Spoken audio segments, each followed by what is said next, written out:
Actually, what you're doing with the border is remarkable. It has dropped, 95%? It's incredible. 99.1% to be exact. Why are those numbers not in the media? Well, they get out with the fake news, like CNN over here doesn't want to put them out because I think they hate our country, actually.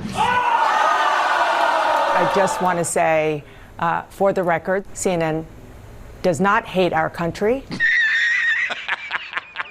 That should go without saying. I doubt it. In this world, there's two kinds of people, my friend.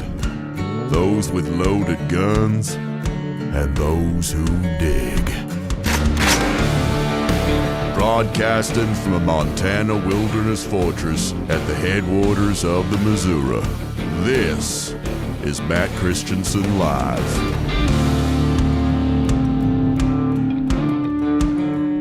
Hello and welcome to the show. This is Matt Christiansen Live for Wednesday, April 16th, 2025. Thank you for tuning in. Sitting shotgun tonight is my friend, Mark Aaron. He's Canadian, but that's okay. We allow it. Thanks for being here. I try. Do At my best. Liberty M. Aaron on X, linked in the description. In the news tonight for you, Mark. Multiple judges are considering contempt proceedings against the Trump administration for supposedly disobeying their orders in all these immigration cases. What happens if they, pop quiz, what happens if they hold Trump in contempt, do you know? I don't have a clue. Jack shit. Yeah, okay, it's because I think we had touched on this the last time I was on. I was like, yeah, nothing. Like, but they're threatening it. They're threatening the show. Oh, well. And they might go after Trump officials. They can't really go after Trump. You can't criminally prosecute a sitting president, of course. Right. But will they try to fine him in some sort of civil proceeding? Who knows? Or they just go after people in his. But who are they going to send to prosecute? The same people who work for Trump? Yeah, or devalue one of his properties. Well, and there's later in the show we'll get to that too. Glad you bring that up because that controversy with Letitia James, the Attorney General of the state of New York, who went after Trump for supposedly improperly valuing or fraudulently valuing his properties. Mm-hmm. She is now potentially accused. She's back, but she never really left. But she's accused of committing mortgage fraud herself, as in she has been lying about her properties in pursuit of better interest rates. And so every what is the saying? Every confession is, or every accusation is a confession. Projection. All those confession words. Through projection. Yes. I believe something like that. Yeah, it's not surprising. Or as we call it in my field, real estate. Ah, yes. Well, yeah, you do have some expertise on that, so you might be able to tell me whether the case against Letitia James or Letitia. I prefer Letitia because that's how it is. For sure. You're American. Everything is by the consonant. Yes. Yeah. We'll get into that in a little bit.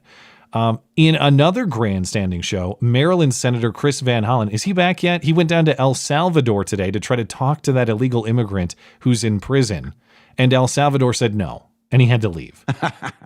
I don't know if they let him talk to anybody else, but he couldn't talk to Kilmar Abrego Garcia. They wouldn't let him do it.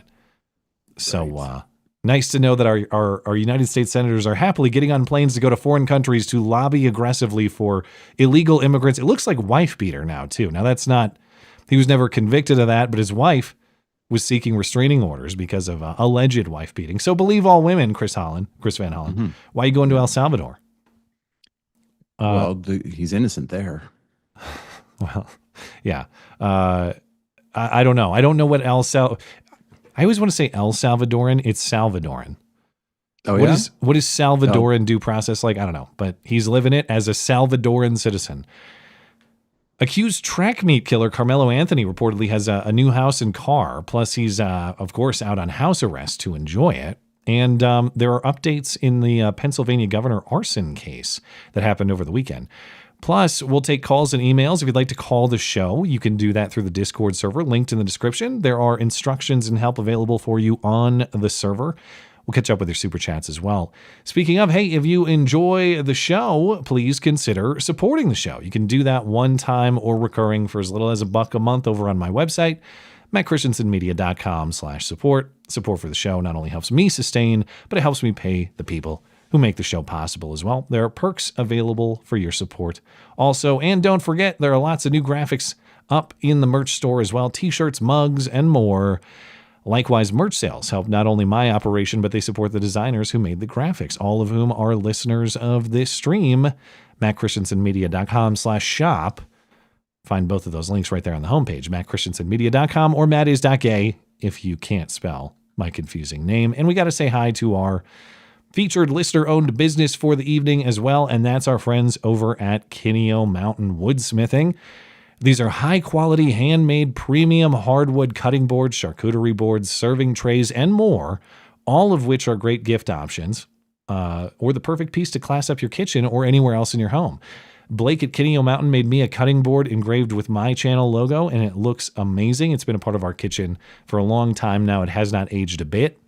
And in addition to the quality, that's the best part about Kineo Mountain's products. They're fully customizable, not just in materials, but in engravings too. So if you'd like to personalize a gift like that, that can be arranged. Or if you have another custom hardwood project in mind, no matter how big or small it is, Kineo Mountain Woodsmithing can make that a reality for you. Just get in touch at kineowood.com. All Kineo Mountain Woodsmithing products are made in Colorado from premium domestic hardwood sources. Kineo Mountain Woodsmithing is the absolute highest quality woodworking that will last you forever. Listeners of this show get 10% off all Kineo Mountain Woodsmithing products and services using promo code MATT10 at checkout. Promo code MATT10 for 10% off everything at kineowood.com, KINEOWOOD.com. Find all the information at mattchristiansenmedia.com/deals. Deals by listeners for listeners. And hey, our friends at Hero Soap Company have some fresh new scents as well. Overmountain is a confident woodsy blend of cedar, fir, and patchouli, I think is how you say that. I should have looked that up before. Do you know what patchouli is? Patchouli? I believe, yeah. Patchouli. Is that what it is? Okay. Oh, what is it? Like a woodsy flower or something? Maybe magic. It smells great. That's the point. And you want to wash yourself with that soap. That's the point of patchouli. Honey plus bourbon is a strong and smooth, bold and soothing blend of honey and bourbon, obviously, but there's a little vanilla in there too. As always, get 10% off these new soaps or anything from Hero Soap Company: bar soap, liquid soap, shampoo, conditioner, cologne, and more. 10% off using promo code MCListener at herosoapcompany.com. 10% off at Hero Soap, promo code MCListener. All right, hopping into the news. Earlier today, do you know who was in my neck of the woods? Oh yeah. It was the dynamic duo. We had Bernie Sanders. I am not going to be niggardly. And AOC. Look at that big ass. Look at that big juicy booty. They were here in Montana. Actually, they were right down I-90 in Missoula, and that's like 3 hours away from me. And I'm not going to go drive down there just for that. But I did. Matt. You think I should have? Should I have? Just to absorb the glory. I mean, this is the power duo of our generation. I saw enough of these freaks on the stream, and I did watch the stream because I wanted to see what they were saying. But yes, AOC and Bernie Sanders came to Montana to talk about how much they value democracy, except, of course, all of our democratically elected leaders here in Montana. They deserve boos. Let's boo them all. Right. Here was AOC calling out our congressional delegation, made up, of course, entirely of not Democrats. At what Republicans have been quietly doing in Congress, voting to advance cuts on hundreds of billions of dollars for Medicaid and veterans benefits so that they can take that money and give it to their donors in the form of tax cuts and sweetheart government contracts to companies like SpaceX. Both of your senators, Steve Daines and Tim Sheehy, and your House members, Ryan Zinke and Troy Downing. They know that that's not what you want. They know that it is deeply unpopular. And I think a lot of Montana, myself included, is saying, if only they had voted to drastically reduce or end Medicaid and or all entitlement programs. Wouldn't that be something? Yeah. What she means is Republicans voted to continue government spending at status quo levels with that continuing resolution back in March. So she got Biden spending levels carried through the fall and is still going to come to our state and bitch about our congressional delegation for voting for it. And they're all going, boo, boo. Why do you live in this state? Hop over to Seattle. It's not very far. Right. So because I was trying to figure out, I saw that you were going to talk about this. I'm like, why did they go to Montana? Like, is it because, as far as I understand, this is part of a bigger tour, or they just went to Montana? They're touring all over, and they brag. We went to Idaho, and we had 10,000 people in Idaho. I love it. We went to LA, and we had 36,000 people. Yeah, because it was Coachella, and you had big musical acts, and you spoke in between the musical acts. That's why you got 36,000 people. It's like what's her name, Kamala. Did Beyonce happen to be playing? Because that might have something to do with the crowd size. But this is the perfect socialist thing. Like it's just a self-promotion tour that serves no purpose whatsoever except complaining. Like, do nothing, lose the election, then go on tour and take the glory, I guess. If there is any glory to be salvaged here, but she's going to come to our state and say, your congressman, your senators know that this is deeply unpopular and that you guys don't support it. I'm sorry, did any of the four men that you mentioned, all of whom are serving in Congress now, did they run on a Bernie Sanders AOC platform and then bucked it once they got into Congress? No, they ran on not AOC, not Bernie, and then they went to Congress and ideally would do not Bernie, not AOC things, but they did kind of Bernie AOC things in continuing government spending.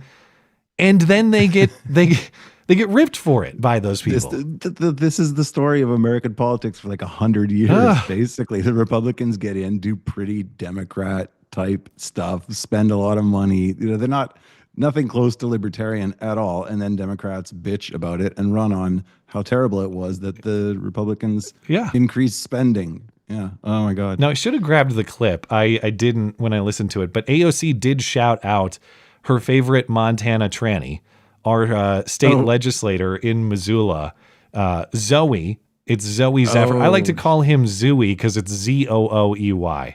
And he looks like he belongs in a zoo of some sort. So he's Zooey to me. The Democratic Party. Yeah, there's AOC and Zooey when Zooey went to D.C. because Zooey was mad that we were trying to ban transgender stuff for minors, like surgeries and hormones and things in this state. And she said in our state legislature that everybody voting for that had blood on their hands. And so that was a violation of our legislature's decorum rules. And she was penalized and removed from the legislature for a certain amount of time.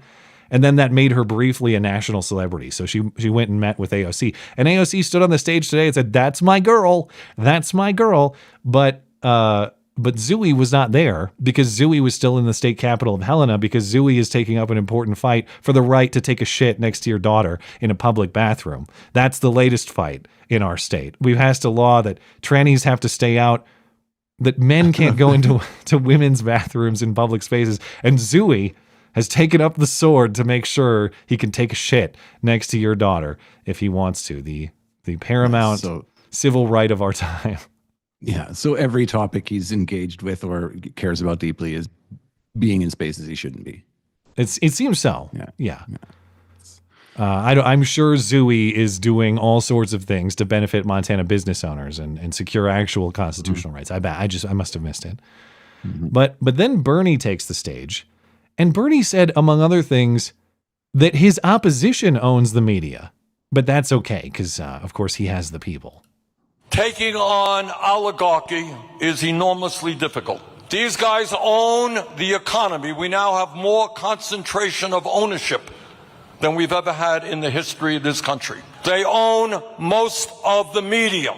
They own the United States Congress and the White House. They got enormous amounts of wealth and power, but you know what we got? We got the people. Okay. So democracy is now oligarchy because they won an election. They now own the White House and Congress. Yeah, democracy's bad now. It carries, right? Yeah. Yeah.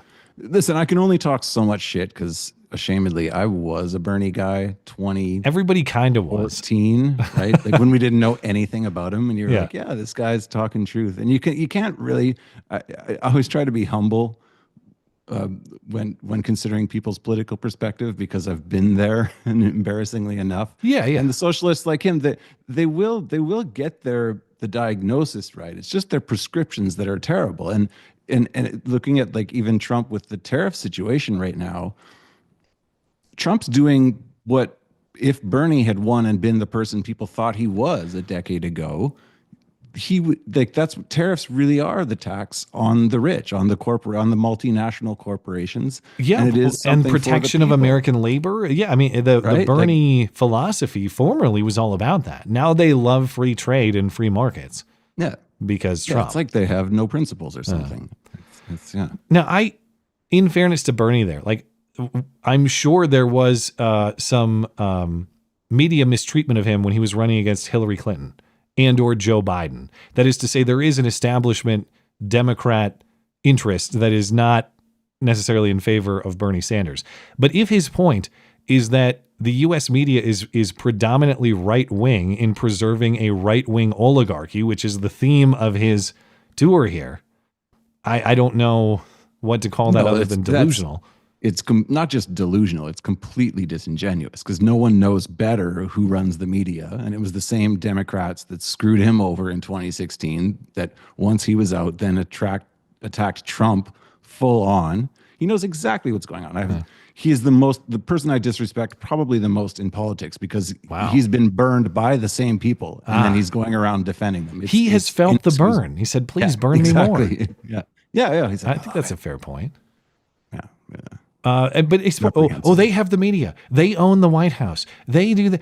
But we have the people. We have the people. No, you don't. If you care about the will of the people, you do not have the will of this of the people in this state. So please go back to where you come from. Okay. It's this incoherent message of the people will overcome all of this. The people made their choice in this state, and they have rejected you.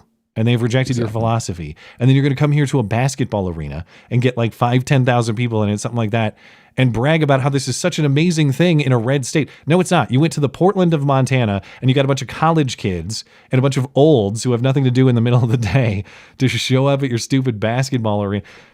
No, this is not impressive. This is it's a cringe stream that I enjoyed watching though. It was entertaining.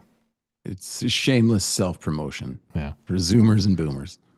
Well, I can't wait. The Democrats are kind of a party in disarray for all the faults. There are plenty of faults with what's going on with Trump and what's going on with the Republican Party, but the Democrats are lost.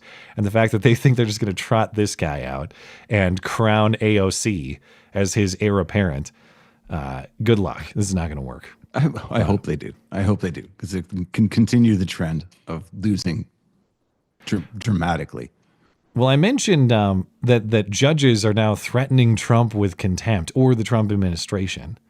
So, and now as of today, there are actually two of them. They're saying to Trump, if you don't follow what we tell you to do in these immigration cases, we are going to hold you in contempt of court. Ooh, don't do it. Please don't do it. The first case is that Judge James Boasberg, and you've probably heard that name recently. This is the D.C. judge who's trying to stop Trump from deporting illegals under the Alien Enemies Act, or he was. Now, I'm confused how he even... Well, I guess I'm confused how he thought he has jurisdiction to do, like, all the things he did in this case. But I'm confused about why he's even continuing, given the Supreme Court decision. But he said today that he believes probable cause exists to hold Trump administration officials in contempt for violating his orders mid-March to halt these deportations, at least deportations on the premise of the Alien Enemies Act, which allows for expedited deportations without a hearing. You know, that the concern is a violation of the due process rights of these illegals. Okay. The Supreme Court addressed that case, but they didn't really address whether the Alien Enemies Act is being properly used or applied. They just said, I noticed that you activist lawyers were just shopping for a friendly jurisdiction. All of the guys that you're representing are in Texas, so you have to take your case to Texas. This D.C. judge does not have jurisdiction here, so move your case, and then we'll talk about whether the law was properly applied or not later. And so I thought that was kind of it for Boasberg. Like, you're going to see the same lawsuit pop up in Texas. In fact, I thought it did, and a judge there issued basically the same order. Like, you can't deport these people on this basis, or at least you can't until we evaluate it. But now James Boasberg is still doing this, is still talking about this case and still making threats. And I guess his reasoning is because he's talking about things he told them to do before the Supreme Court weighed in. So the things that he told them to do before the Supreme Court said he has no jurisdiction here still apply. And he's retroactively threatening them with contempt of court proceedings or something like that. But Boasberg now wants sworn statements from Trump administration officials who, the people who made the decision not to turn the plane around as he demanded on March 15th. How about no? He says if he doesn't get that, he will ask the Justice Department to prosecute Trump officials for contempt. Okay, I know you're Canadian, but I'll give you another pop quiz. Do you know who's in charge of... Let me phrase it this way. Do you know what branch of the government the Justice Department is a part of? The judicial? No. What? Tricky question. That's okay. Wow, that's surprising. Executive. The executive? Executive. Law enforcement. So you're going to ask... So the DOJ, right? Okay, yeah, the DOJ is executive, so that makes sense. It's just the word, I think, justice that gets tricky. you. Yeah. Tricky. In fairness, I don't understand your system of government either. So. No one does. Exactly. No one here does. I think that's the whole point. So what this judge is doing is asking the Justice Department under Attorney General Pam Bondi, who is under the President of the United States, Donald Trump, to go and prosecute members of the administration for not doing what judges say, even though what those people are doing is the position of the Justice Department itself. Is this guy running for office? Other than that, I'm like, okay, a jackass is being a retard. He just lives in D.C. and it just infects your brain, I think. I think so. Because I keep seeing these stories and literally that's the only sort of common thread I can pull out of them is it's just more shameless self-promotion. There's nothing.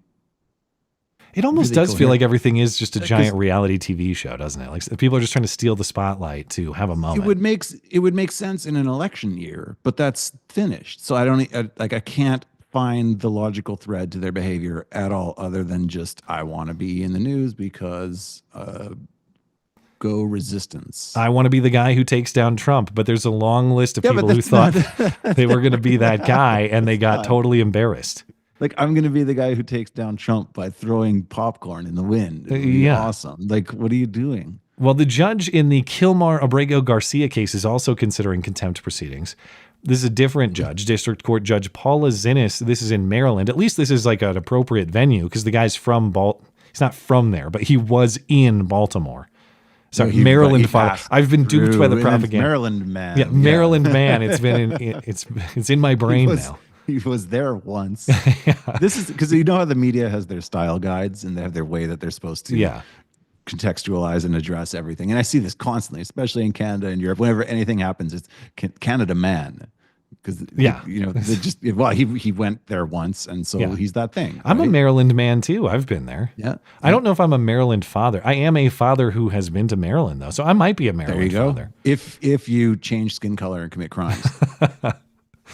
No, only allegedly. And being here for being here for what? He was here since 20. Being here for over a decade illegally doesn't count as a crime. That's not it. Right. Yeah. No. Yeah. Okay. So I'm sure you're generally familiar, most of the audience are, but Kilmar Abrego Garcia, the guy you're talking about. This is the Salvadoran guy deported to El Salvador. Democrats are throwing a fit because it's supposedly a wrongful deportation in violation of a 2019 deportation withholding order. The whole case, as we've discussed, is a lot of propaganda nonsense. I went through it in detail in a video I posted earlier today. You can check that out on my website if you want to see my analysis of it.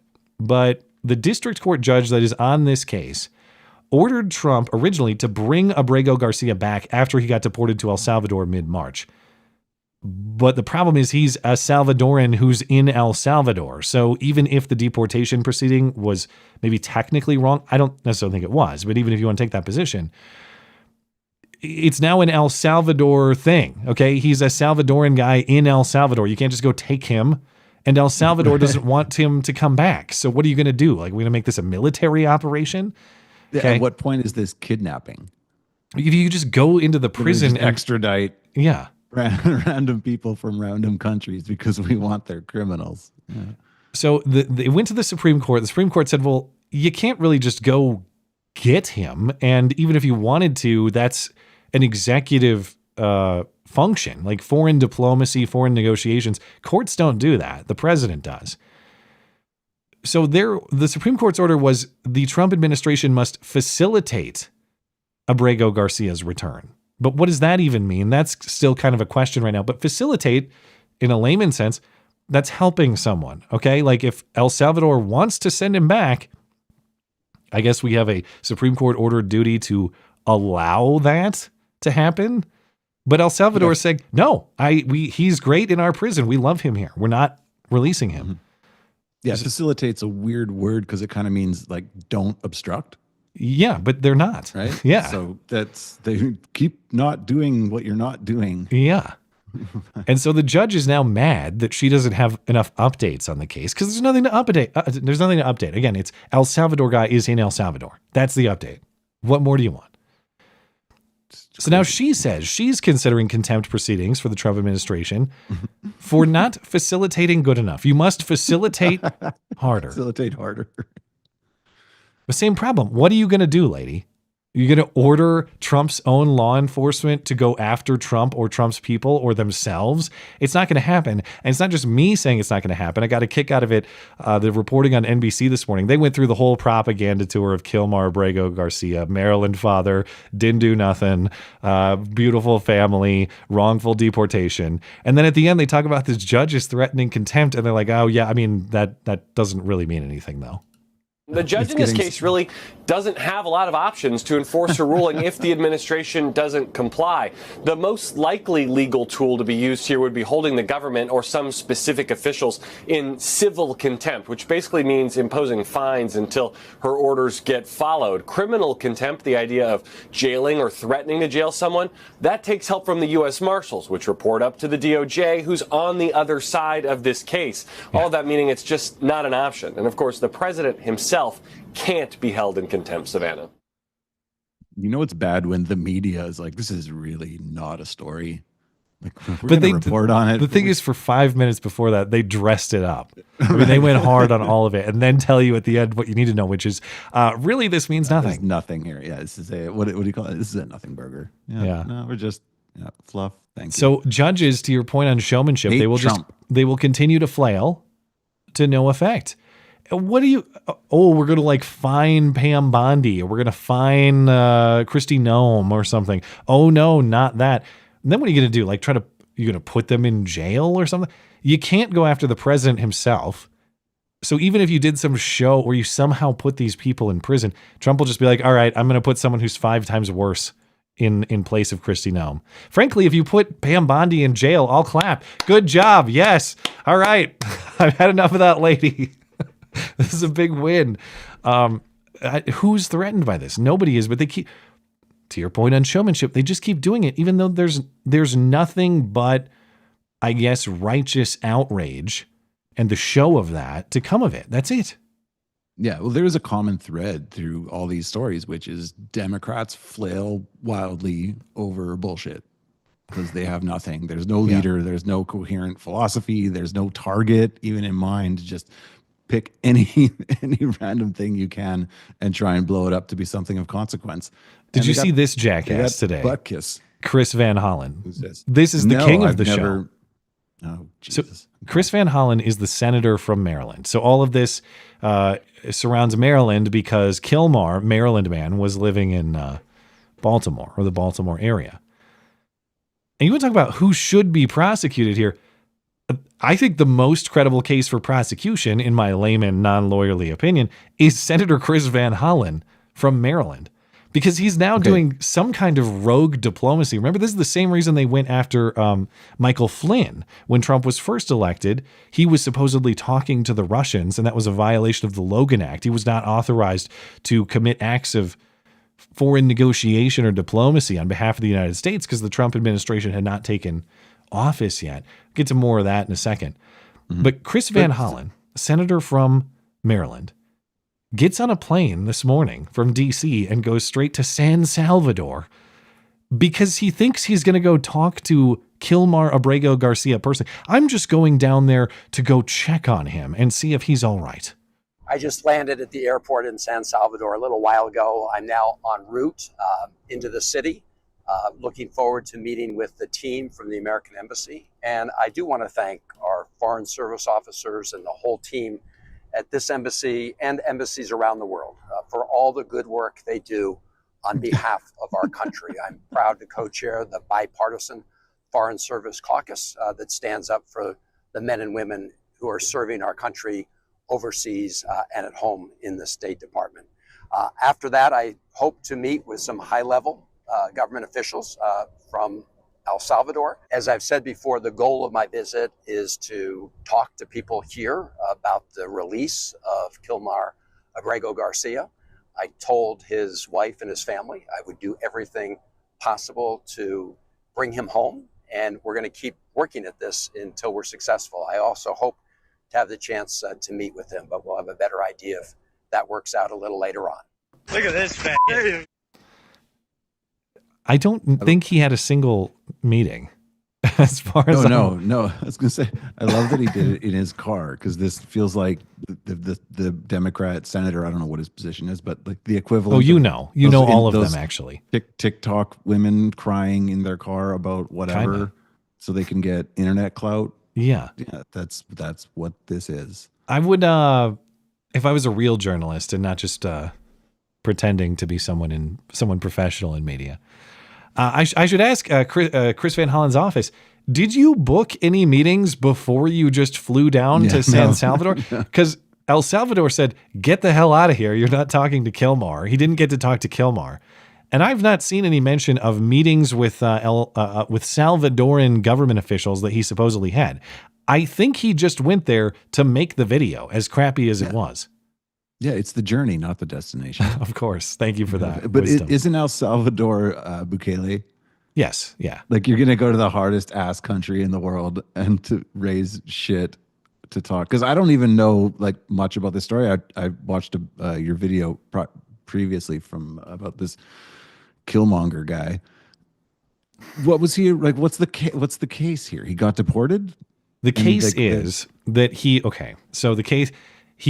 came here in 2012. I'll be as quick as possible because it's kind of complicated. He came here illegally in 2012. He was detained in 2019, and he had a deportation. He had a hearing with a deportation or an immigration judge. And say you're here illegally. You are eligible for deportation.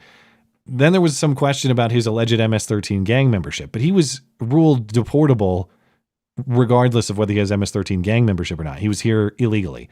So he got the deportation order. He appealed it. The appeals court judge or panel, I forget what the structure is, they said, no, you're deportable. Sorry, dude.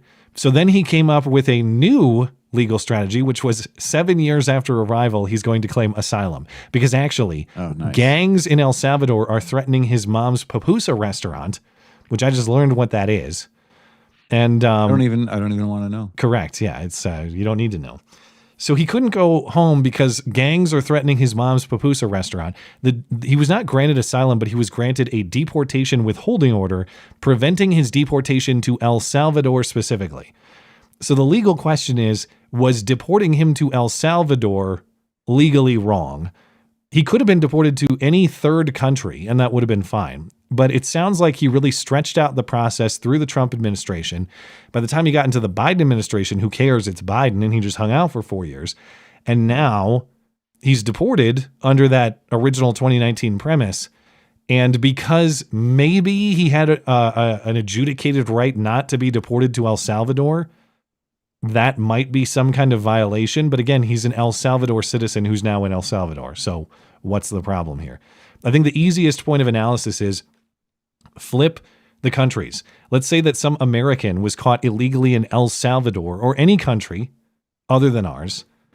And that country said, "What are you doing here? Get the hell out of here." And they sent him back to the United States. Would we be demanding that country accept the person back? Be like, well, he's an American, so I guess he should just go home. Yeah. Yeah, but not even that.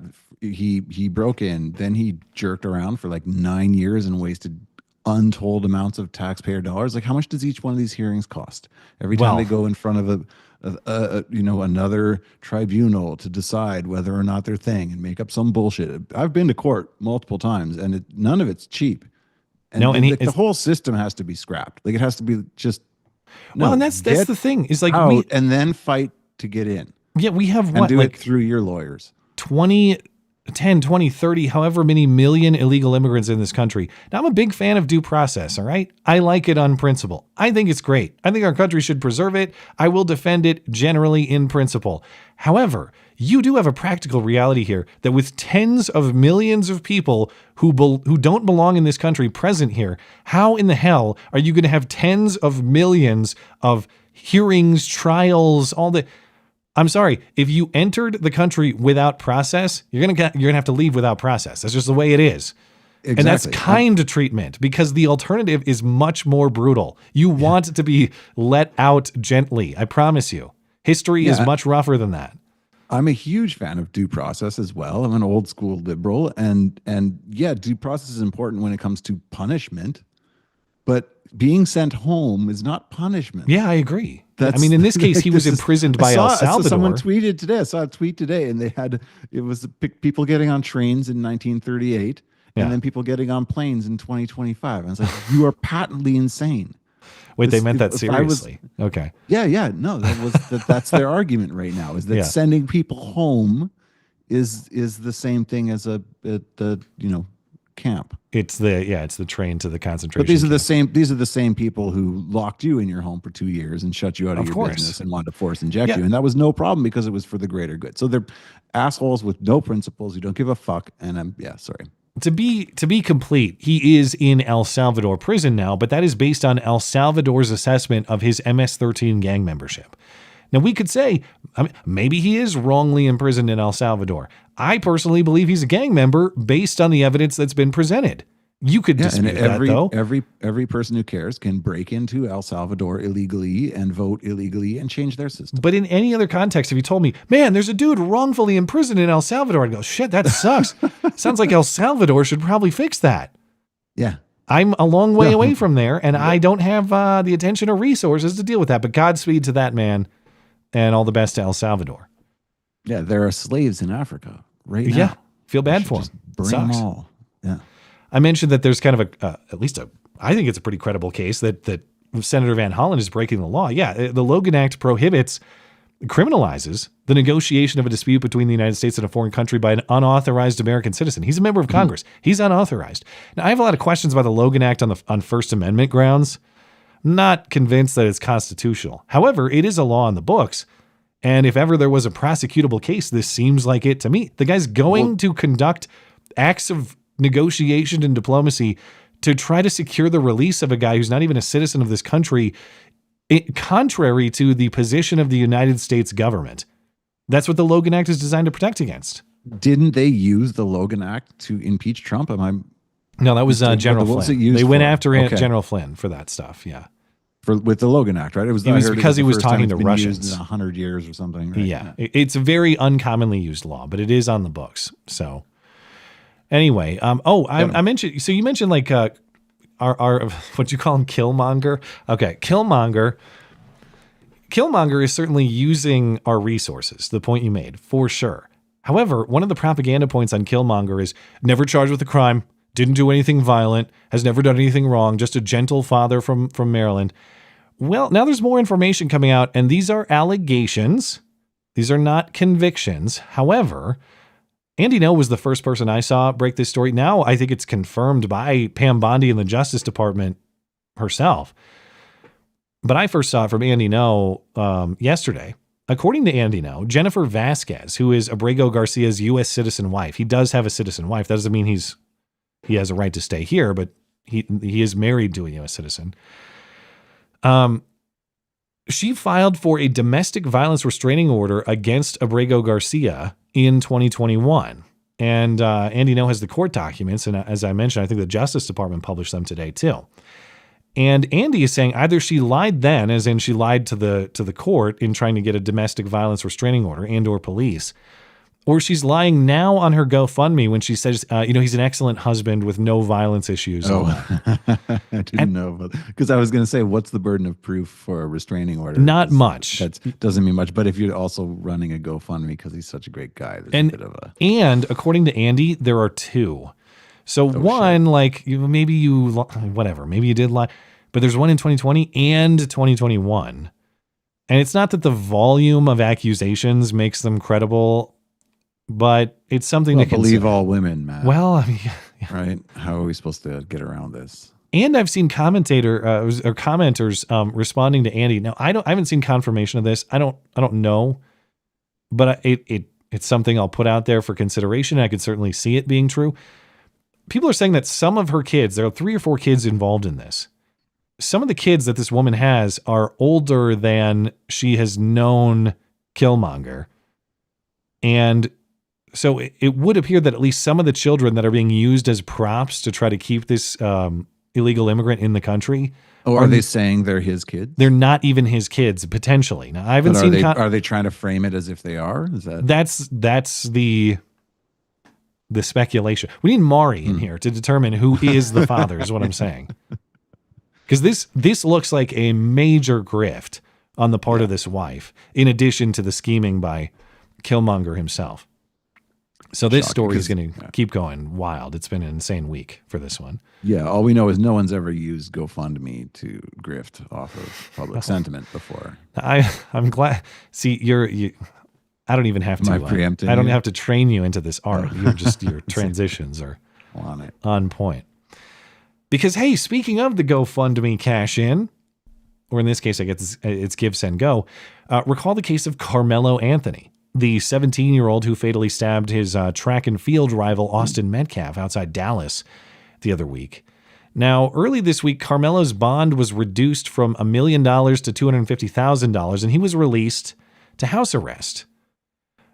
Part of that bond reduction was based on supposed financial difficulties for him and his family. But apparently finances aren't that difficult, either because of that $500,000 Give Send Go account or money the family already had. Conflicting claims on this.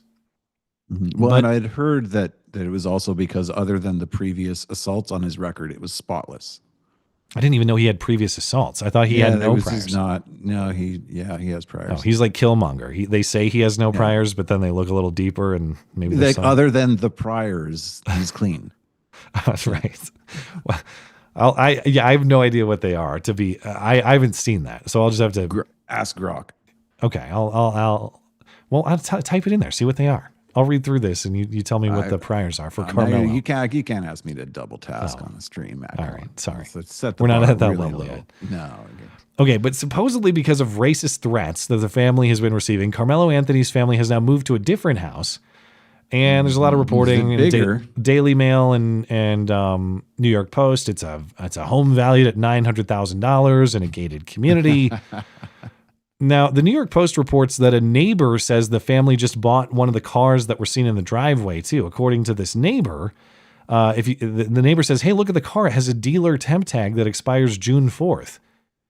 So it would appear that Karmelo Anthony and his family are potentially blowing their legal defense money on a house and a car. However, we don't necessarily know that that's for sure what's happening, although even if it's something slightly different, it's kind of still the same.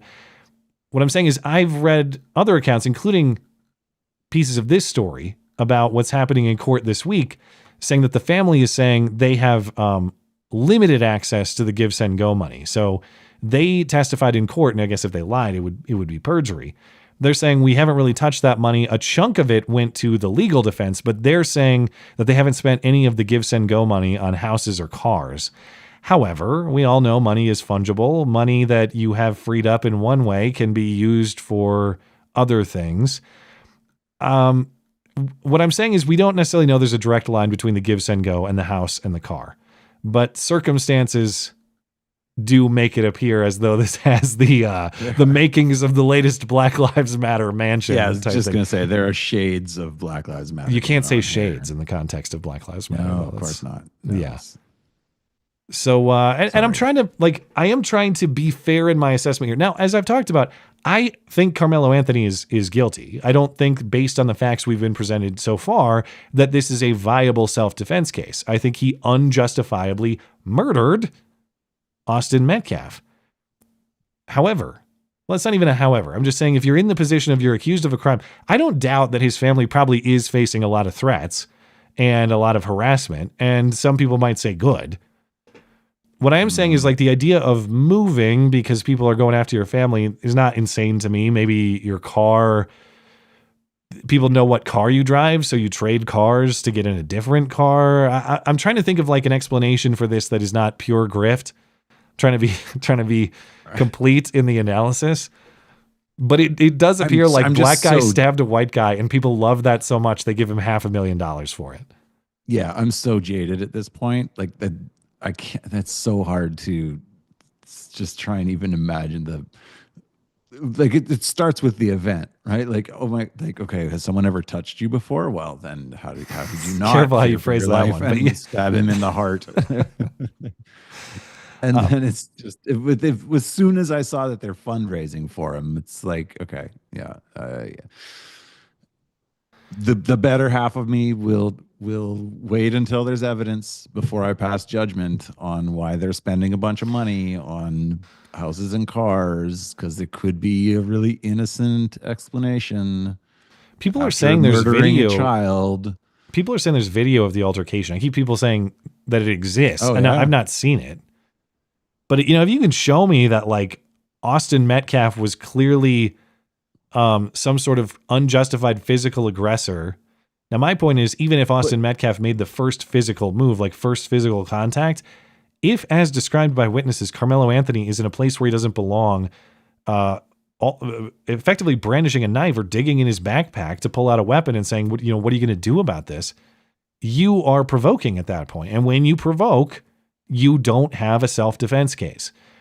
If you can show me something to the opposite of, like, Karmelo Anthony was just sitting there minding his own business and it was a point of confusion, and Austin Metcalf, without any patience whatsoever, said, get the hell out of here, and started attacking him physically, all right, then I could get it. But based on the witness statements we've heard so far, that is not what happened.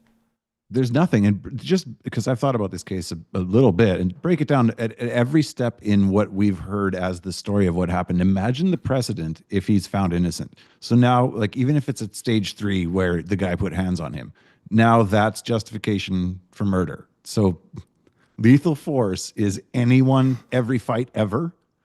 Careful with every, like, hey, you tap on the shoulder you give to someone. You touch literally any confrontation whatsoever. Yeah.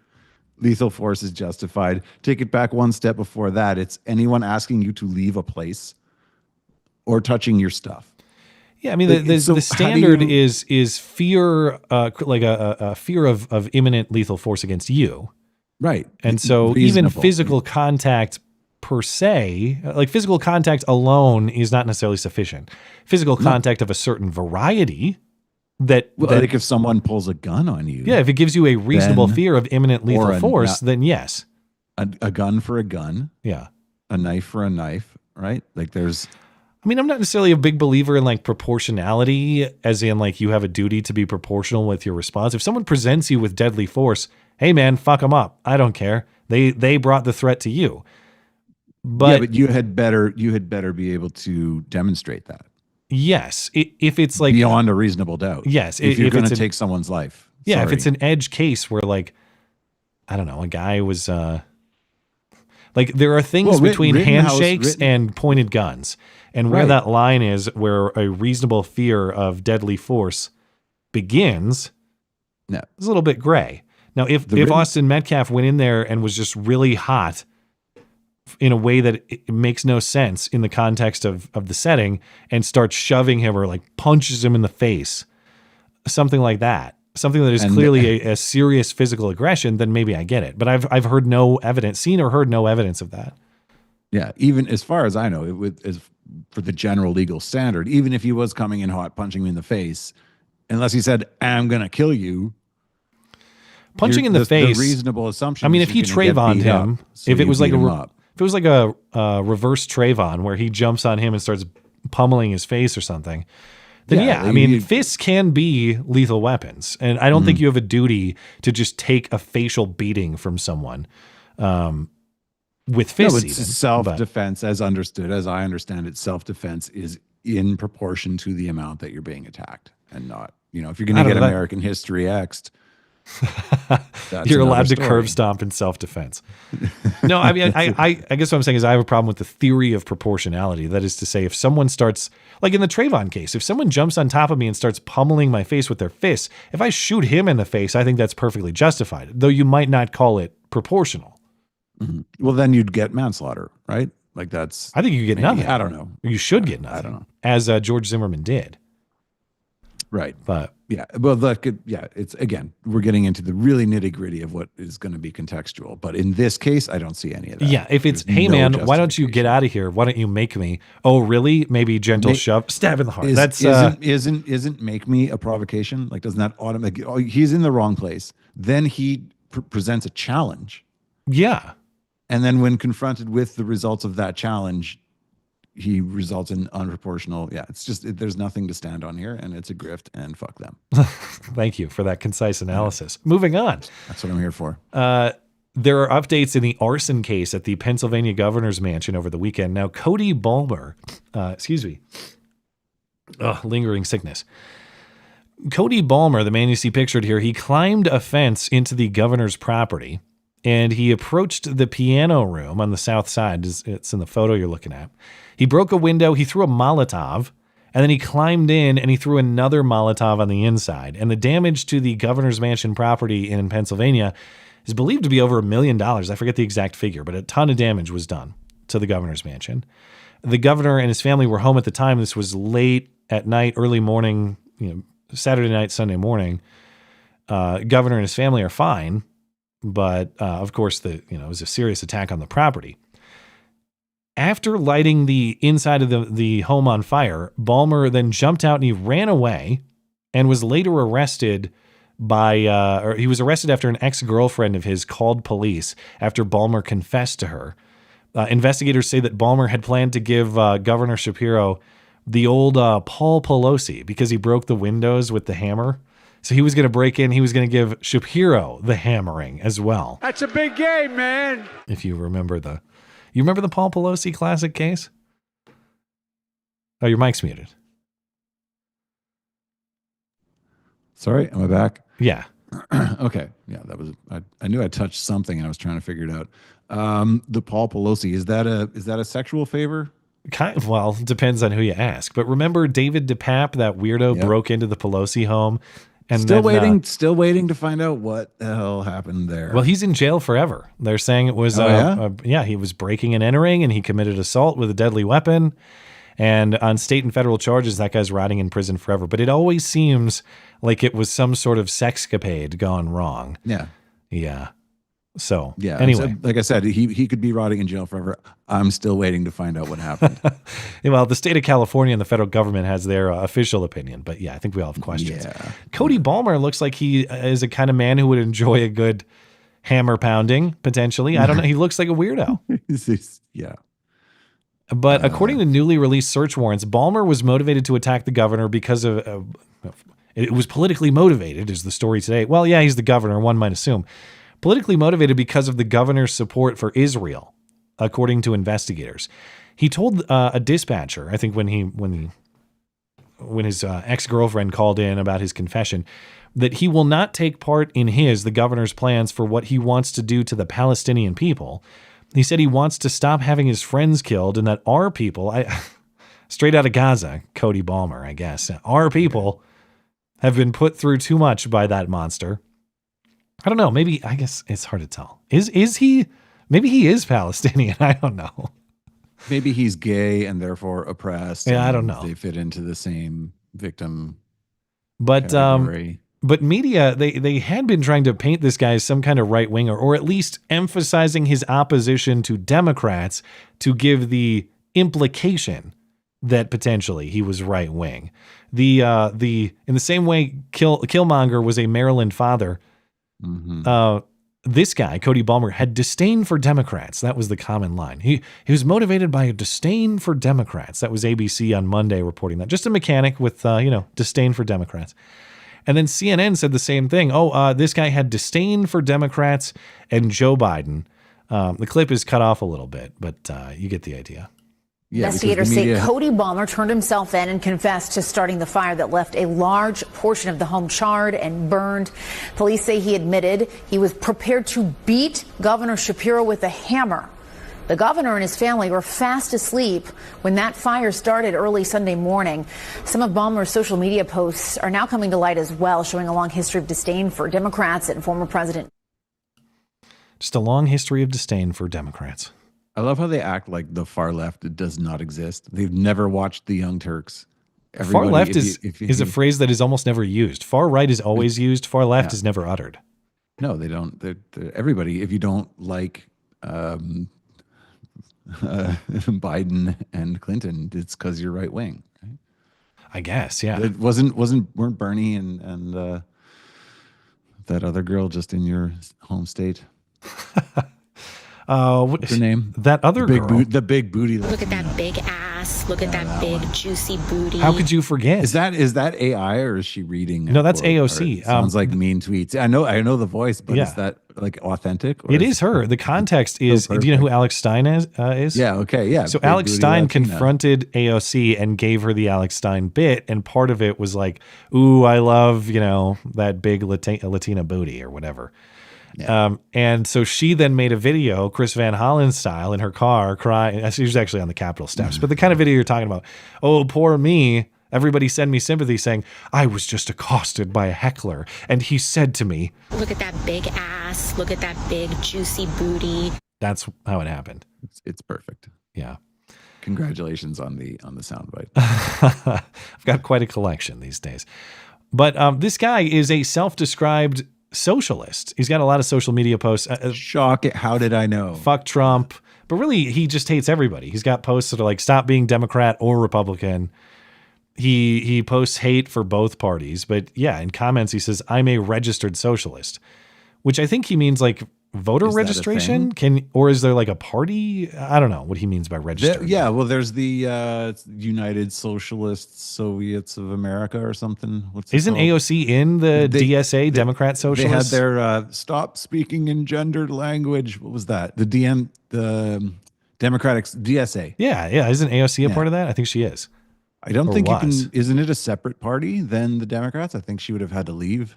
Oh, I don't know. I don't know what the rules are. I think it's an actual party, the DSA. But yeah, so the guy, his politics are I would say, fairly described as left-wing, even though he's not a fan of the Democrat Party. It's for the reasons you're talking about. Like, this guy is far, far left, and the Democrats are not sufficiently far for him. There's also a claim from this data analyst. I've seen some of this guy's work before, and I always find it interesting, though I never find it verifiable, which frustrates me. But this guy, Tony Saruga, is a data analyst who had a lot to say about who was going to the Kamala events during the campaign season. And of course, you can get geolocation data, phone GPS data that is anonymized, that is accessible. You don't know who is each dot, but you can see where phones are traveling. And through this, he was able to identify, at least he claimed, and again, as far as I saw, we were never given the data to evaluate for ourselves, but he claimed that it was this same group of people that were going to all these Kamala events all across the country. So these big crowds that she was getting is actually like the same group of people all the time, which is one of two things. Either Kamala has like a very dedicated fan base that is extremely small. She's the Grateful Dead. Yeah, right. There are a bunch of groupies that travel with her. Or it's some kind of paid operation. Now, what's interesting about Cody Balmer is he's saying, I've identified Cody Balmer's data, and he was present at 39 Kamala Harris rallies and Antifa or Black Lives Matter or pro-Hamas or pro-Palestinian events. I'm not saying that's false. I could certainly believe it to be true. We just can't see the data. And I'm not clear. Technically, these data are anonymized, but if you know like a thing or two about a guy, you can connect the dots to figure out who he is. Like, you know where he lives or something like that. Yeah, but that's not even necessarily conflictual, because Kamala was, in terms of her voting record, the furthest left Democrat, I believe, in office. So no, that was revised. They changed that. Oh, they changed it. Okay, she became very moderate when the need presented itself. Right. Yeah. No, that was the thing. Yeah, it was I forget what the evaluating group was, but it's supposedly a nonpartisan tracker, and they said that, and then they took it down later. But right, she was running for something, right? Yeah, but it had totally had a explanation that had nothing to do with that. Yeah, no, of course. Yeah. Lastly, before we hop into some calls, I mentioned at the top of the show that Letitia James is back with the most ironic style possible. You got to warn me when you're going to pull that one. What, just her face? Just the Letitia. Oh, when I whip out the Letitias, I have to. Yeah, just exactly. Yeah, just. Yes, recall New York Attorney General Letitia James, and don't email me. That is how you pronounce her name. Everyone knows it. Look how it's spelled.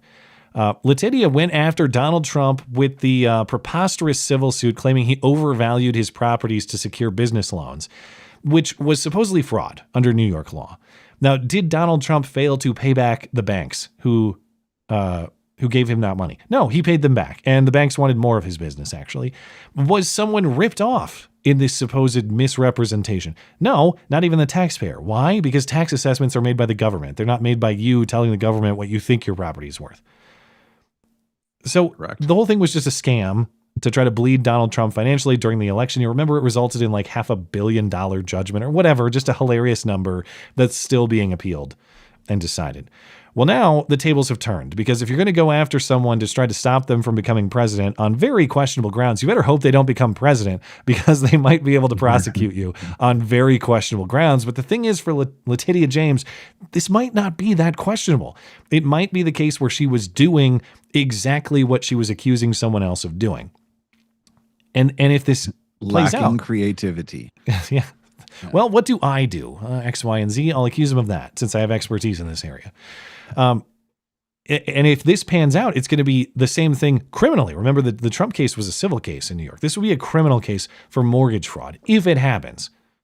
The federal housing. Sorry, what? Be criminal. I'm surprised that it's criminal. Supposedly, well, I guess it's victimizing the banks is the idea here. The Federal Housing Financing Agency Director, William Pulte, I think is how you say his name, he sent a criminal referral to the Attorney General, Pam Bondi. And this doesn't really look like just a case of desperate revenge, like, oh, that lady, let's go get her on whatever flimsy grounds we can. On the surface level, it looks kind of legit, assuming that the facts that are alleged here are substantiated. The allegation is that James falsified records to get home loans for a property in Virginia that she claimed served as her principal residence in 2023. But of course, she was the New York Attorney General in 2023, preparing this case against Donald Trump. So how was she primarily living in Virginia? All of this timeline happens right before she starts going after Trump. And maybe you think, well, it's the 2020s. People work from home all the time. Who cares if she's the Attorney General of the state of New York, even if she lives in Virginia? Okay, well, the state of New York cares about that. The state of New York says if you're the Attorney General of the state, you have to live primarily in this state. Apparently, she may not have been, or she was lying on paperwork, one of the two. That is not actually the concern for the feds, though. That's a matter for the state of New York to evaluate and resolve. The problem for the feds is that it appears, according to this referral, that James' property and mortgage misrepresentations may have been done in order to secure a lower interest rate and more favorable loan terms. So that is potentially ripping someone off, actually. Now, as a side note, there's all kinds of other misrepresentations. James also bought a 5-family property in Brooklyn. Not a 5-bedroom house, but a 5-family property, like a 5. Yeah, a revenue property. Yeah. And she has consistently misrepresented that property as having only 4 units. These misrepresentations are on building permit applications and numerous mortgage documents and applications. She also appears to have misrepresented family relationships. She purchased property co-signing with her dad and listed herself and her dad as, quote, father and wife. So maybe that's just stupidity. Because all of these, I'm trying to figure out what the advantage is. I didn't know that you could get a better interest rate on a mortgage if it was a principal residence versus a second or third. Usually it's the reverse, as far as I'm aware. That's right. You're in this arena, so you know all this stuff. Normally you would lie that there are more dwellings in a revenue property than less. Okay. And I don't know what the advantage is to saying that you're the wife. Like I think she's just a liar. She's just retarded.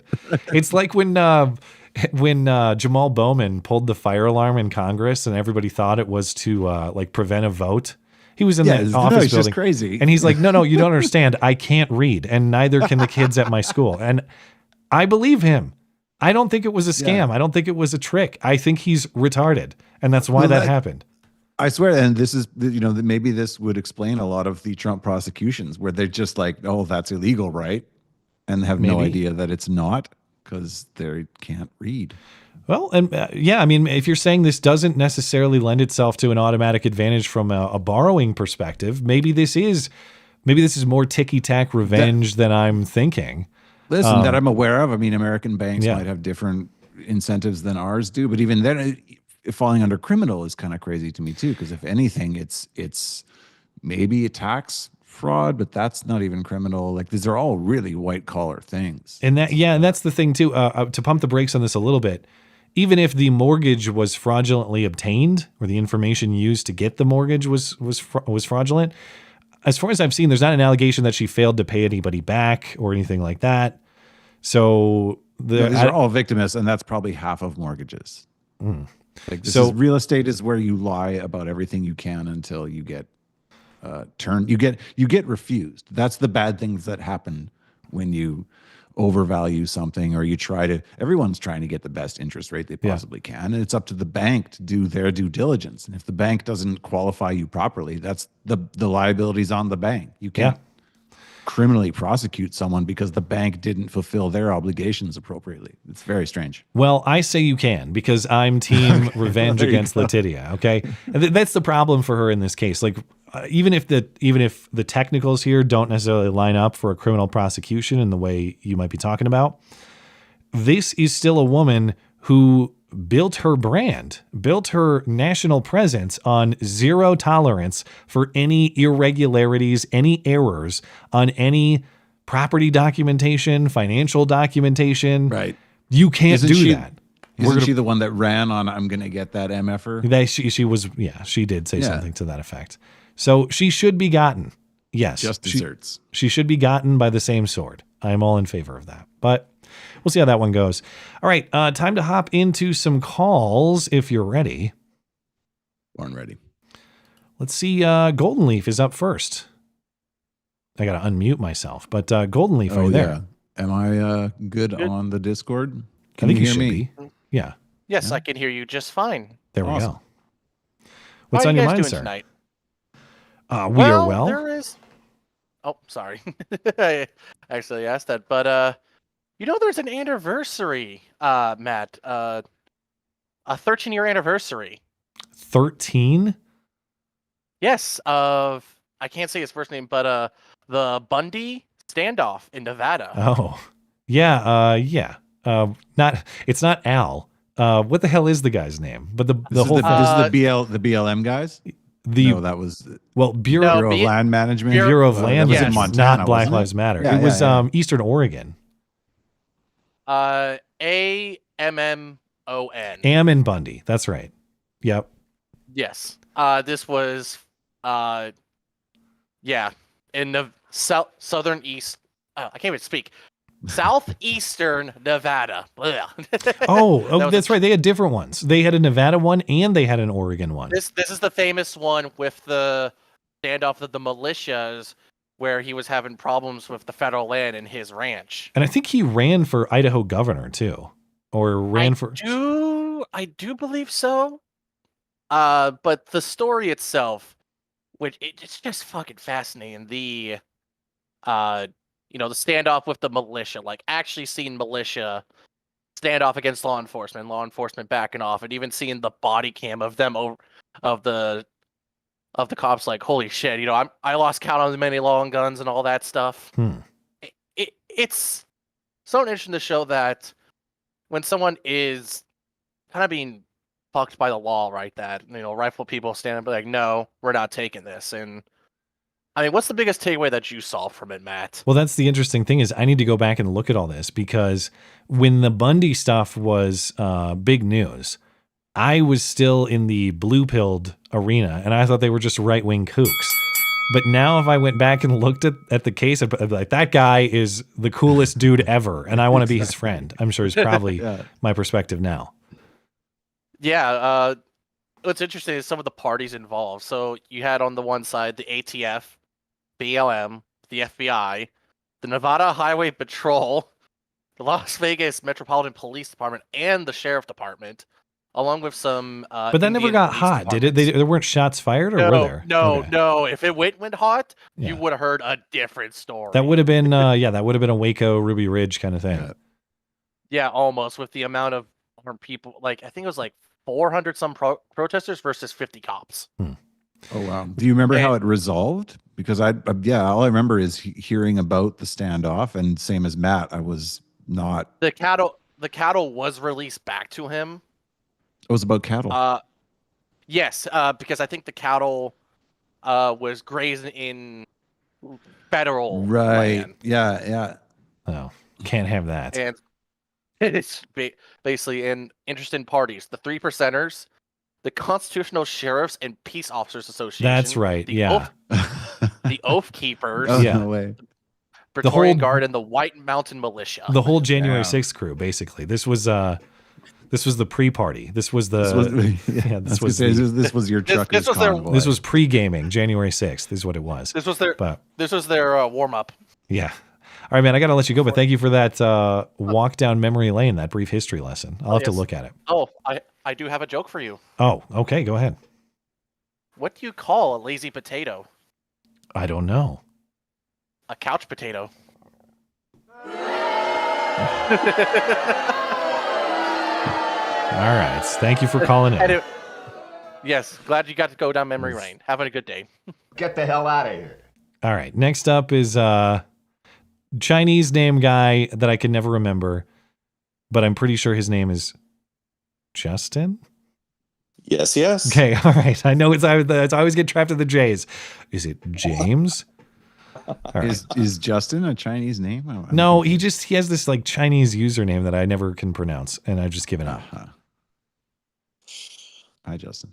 Anyway, hello. What do you got for us? Well, there may never be a better time for this not quite a joke. What's the difference between God and a district court judge?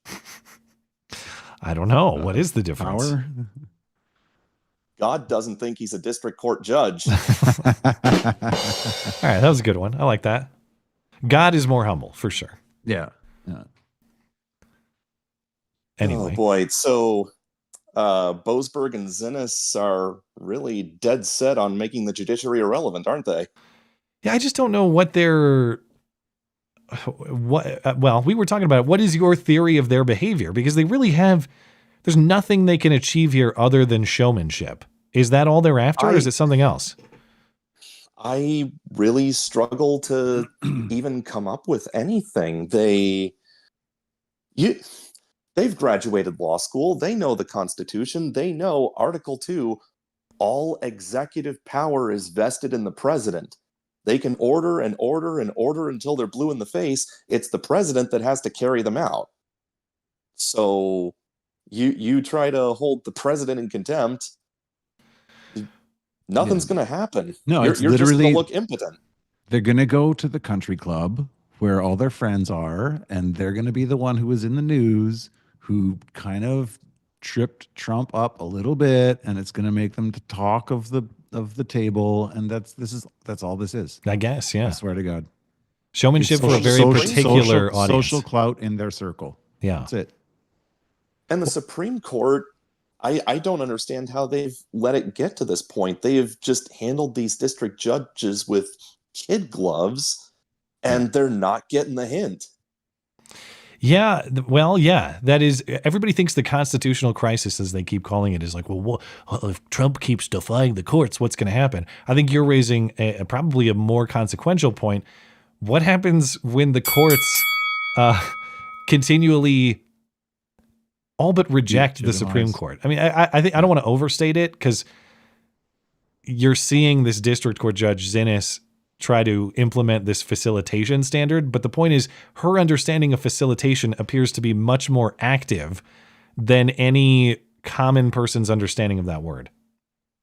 Well, and there's only one court that is co-equal to the other branches, if you want to use the word co-equal, and that's the Supreme Court. That's the only court the Constitution requires. All the other federal courts were created by Congress, and they can be deleted by Congress. That would be they are not equal to the president. Yeah, let's do that. Well, what about this solution I'll leave you with in closing here? Why don't we I think it would be a fair compromise if we satisfy their desire for the show and their desire to intervene, and we get them some sort of military escort. Like, they all get on Blackhawks and they treat it like Mogadishu, and they have to go down the rope from the helicopter into San Salvador, and they have to go do it. They have to go rescue him, and we all get to like watch it on TV or something. That seems fair to everybody. I mean, yeah, you want it that bad. Constitution requires it. You got to look in the penumbras, you know? All right. Anything else before we let you go? Word. They've come up with weirder stuff. Yeah, that's true. I just wanted to ask, how's your wife doing? How's the pregnancy coming along? Well, I just found out today. Healthy is the good news. So there's not really any news there, but I found out today that May 5th is going to be the anatomical ultrasound. So I will learn if I'm going to be a 3-boy dad or finally have a daughter on May 5th. So just a few weeks away. I'm excited for that. Yeah. I would be excited either way. I mean, I have a little girl and she is just incredible. Yeah. So being a dad of a girl is great. Yeah, I definitely want to have a girl. I want to see how the experience is different from our boys. But of course, to your point, I'll be happy. You know, as long as we got a healthy kid, that's all that matters. So we'll figure the rest out later. I'll say this much. You have a boy and a girl, and you don't mess with them in any way. You can see, like, there are absolutely differences. All these people who act like people come out as blank slates. No. That's pure hogwash. No. Our 3-year-old, he loves Tonka trucks, and he loves cars, and he loves classic boy things without ever having a sit-down conversation about what boy things and girl things are. It's just kind of ingrained in. He loves like mechanical things and trying to take things apart and figure out how they work and all that stuff. Yeah, same with my son. Yeah. Yeah, when ours were little, like 2 and 3 years old, it was Spider-Man and Princess. There was no.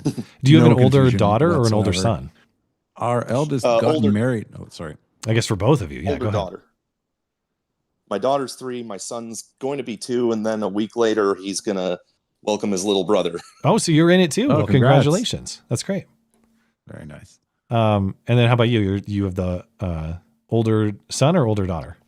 Ours are, we have 3 daughters and 1 son. The eldest daughter actually got married on Sunday. Oh, wow. Big family moves all around. Congratulations. Wow. Thank you. Yeah. Yeah. They're all adults now. So, been through it all. Yeah. Well, that's great. Thank you for calling in, Justin, and all the best to your family, man. I'm glad to hear it. Same to you. Have a good night. Thank you. Okay. Last call tonight is going to go to Bruce the Black Cat. Bruce, are you there? Hello, can you hear me? Yes, sir. What do you got for us? What do I got? So I called previously to warn about the tariffs. Yes, and at the time, Batman, and was a little disappointing because he kind of took a little bit of the NPC. I think you were a bit more neutral, but I'm calling back again because this time they actually happened. And last time, like, they were disrupting the market, but there was maybe some debate whether it was because of DeepSeek or it was also Trump's rhetoric. So I call back to kind of dispel some of the... Really quick before we do that, can you remind me what the DeepSeek thing was? I've actually totally forgotten. The DeepSeek was that in China, they came out with this AI called DeepSeek, which didn't use the top tier NVIDIA chips. At least that's what they claim. And they claim that they could also do it for cheaper, which then made any technology company worth a lot less because they were investing billions of dollars and they were slower to achieve something that is better. And so that was potentially market disruptive around the same time Trump was first floating the tariffs, is what you're saying? Yes. Okay. Yes. Okay. So now you want also, so dump on Batman and dump on me. Go ahead. Well, also because fellow Canuck here, we can both agree that we do not pronounce brazen, however that lady was pronouncing it. Kyla will be back, but yes, I've never heard brazen. Yeah. No, nobody pronounces that. Okay. I assume maybe she's Quebecer. Well, sorry, Abu to that. But was she Canadian? Yeah. Who are we? I have no idea who we're talking about. She's kind of a progressive Canadian who I had on for the first time in mid-March, and I'll have her back because I like talking to someone with a progressive perspective who's like at least willing to speak politely. Right. Yeah. How'd you find one of those? Okay, but she's not intelligent. Well, she had odd pronunciation of many words, which I don't say to mock because I said epitome on this show. But but it was like, what is this Canadian thing? Why are you pronouncing the words, every other word in this bizarre way? Anyway, I've taken all your time talking about Canadian pronunciation. Let's get to your point on tariffs. Sorry about that. Okay, so Trump's argument is essentially that there is an imbalance in trade. Mm-hmm. However, this imbalance in trade is not really accurate because if you take out the oil trade, then there isn't an imbalance. And you could be like, well, that's important, but it's just the fact is that there's a reason why there's an imbalance. One, your population is 9 times larger. So if we bought everything that was American and you guys bought everything from Canada. Are you calling from Beijing? What is this? It's Canadian. Wow. Oh, yeah. I thought you were talking about China. All right. Okay. Yeah. So if we bought everything from you're you talking. guys. Oh, you're talking. I totally misunderstood. You're talking about the U.S. population. Of course, China has a larger population than the U.S. Yeah. I thought you were comparing the China. U.S. population is 9 times larger than the Canadian population. Got it. Sorry, I totally misunderstood what you're saying. Now I get it. Yeah. So even if we 100% bought everything from you guys and you guys bought 100% everything from us, there'd be a trade imbalance there. But on top of that, U.S. currency is worth 1.5 times what the Canadian currency is, and that is a combination of monetary policy and you guys being the global currency. So for that reason, and then you guys are generally richer because you have better economic policies. You're less socialist than we are, which I wish we were less socialist.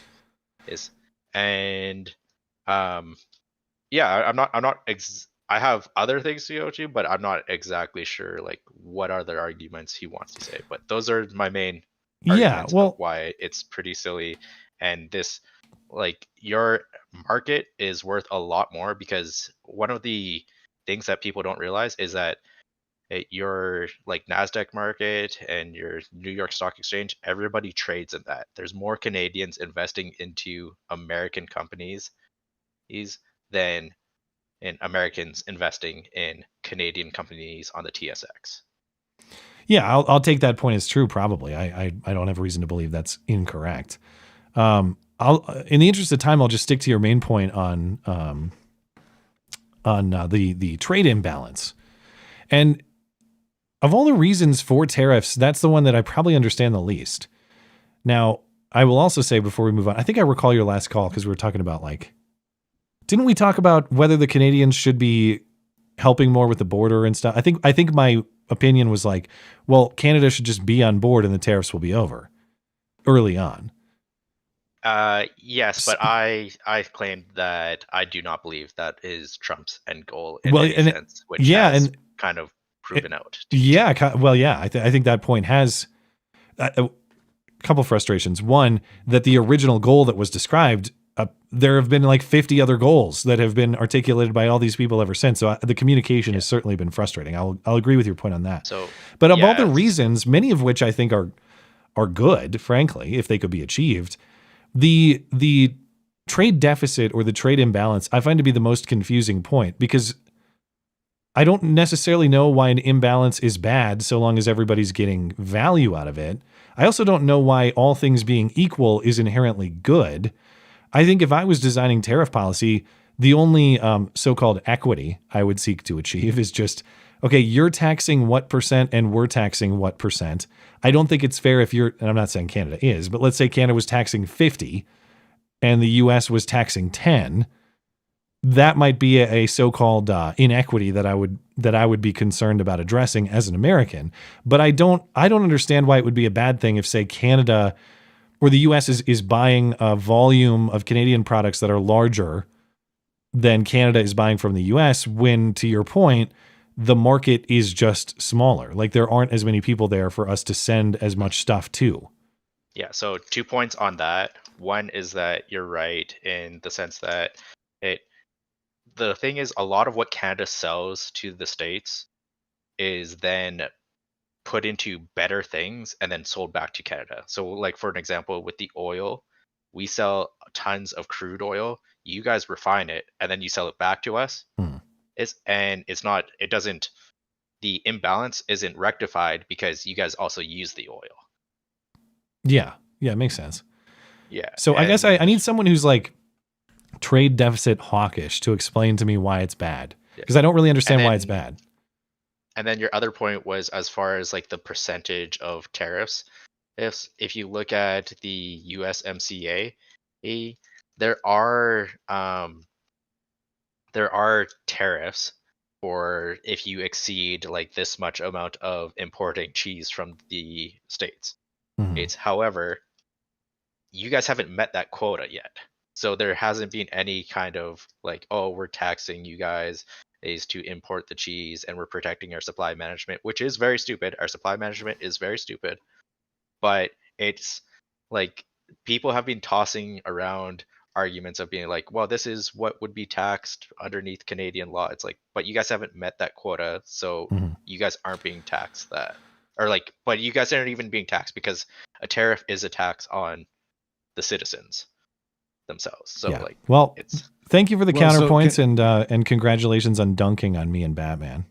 Congratulations, butthead. I'll have to let you go, but if Mark, did you want a quick point on this? I don't know. Quick is a tall order. I just want to, because I don't know the argument, and I was just wondering what side he's on. Sure. One main question is, what do you think Trump's goal is, and what would be your preference depending on what do you think his goal is with the tariffs? Because it doesn't really seem, even though Canada is very protectionist, and if we don't have a logical argument as to why the U.S. shouldn't tariff us when we've been tariffing them on a lot of things for a long time. I think Trump's main goal does kind of make sense in the aspect of nearshoring or bringing back jobs. But I think when you're looking at that, you have to look into what has caused that. Now, the main thing is that with Mexico, there are tons of issues, and that's one of the stupidest things about the USMCA is that it brings in 3 countries that have very different laws and very different regulations. Right. And they're not coming here for cheap labor, right? So yeah, exactly. It's not Canada for cheap labor. The issue with Canada is that we have environmental policies that actually draw a lot of our manufacturing down to Mexico also. While Mexico has lax, they have cheap labor, they have lax environmental policies. Same reason why all those manufacturing's going to China. So like some of this stuff makes sense. It just doesn't hold up to scrutiny when it comes to Canada in general. I do get the whole aspect of screwing with Trudeau, but now he's gone. You could still say no. Right now he's helping. He's helping Carney. It's the best thing that ever happened to the Liberals. He's shooting us in the foot. Exactly, so that's what do you think terrible. His goal is? Like, to me, the goal made sense if what he wants is a union of North America and it's a long play as a land grab. That seems justified to me. But he seems to be floundering on that, and I'm completely lost right now. He's really not helping Canadian Conservatives in any way. Yeah, and no, I agree. I don't understand the goal at all. The only thing that I can think of is that Canada's getting in the crossfire with the issues with Mexico. Because you look at the fentanyl crisis, you look at illegal immigration, and right now there's more illegals entering Canada than illegals from Canada entering the States. It's the Roxham Road. So yeah, of course. And what do you think? I live right near there. And so what do you think about the idea that really we're kind of a proxy we're stuck in a proxy war between the U.S. and China, and he understands how much we're basically a satellite state. And if you look at what's sort of fallen out the past couple of weeks with the countries that did acquiesce and the countries that didn't, and where it's basically us, the EU, and China are the three standouts. Yeah, well, and if you look at it geographically, carnies it makes no sense. Geographically, that makes no sense unless we've been compromised, and maybe he's just trying to bring that to the front. I don't exactly buy that, but I could potentially see that further down the road. But I don't think Canada's to the point where we're completely aligning ourselves with Canada. Like, if anything, also this trade war is pushing more Canadians to be like, well, why aren't we aligning ourselves with Canada? It's like, yeah, because they are way across the world and they're way smaller market. It doesn't make sense for us to be aligning ourselves with China. All right. It's enough Canada talk. Thanks. No worries. Sorry. Thanks for calling in, man. I appreciate it. All right. Did you have any closing thoughts on all that? No, I'm completely lost. I wish Trump would state his goals, because it would make our lives right now. I mean, we have an election coming up in week and a half. I forgot about that. And it's not looking good. We never really had a choice anyways. It's between our liberals or our liberal light. So we're kind of fucked one way or another. But yeah, what I usually I can understand where Trump is going. The only thing that makes sense to me right now is that his enemy is China. He recognizes that, and he doesn't really give a shit about Canada or if we are collateral damage. Who does? All right. Thank you for that Great White North analysis. Yeah. Let's hop into some email questions, and then we'll get out of here. As a reminder, if you would like to send an email to the show, you can do that through the contact page on my website, mattchristiansenmedia.com/contact. Look for the MC Live questions box. Got one from Chris to the J. What are your thoughts on a maximum limit to a congressional district of being 200,000, as in the population, cap a congressional district to a population of 200,000?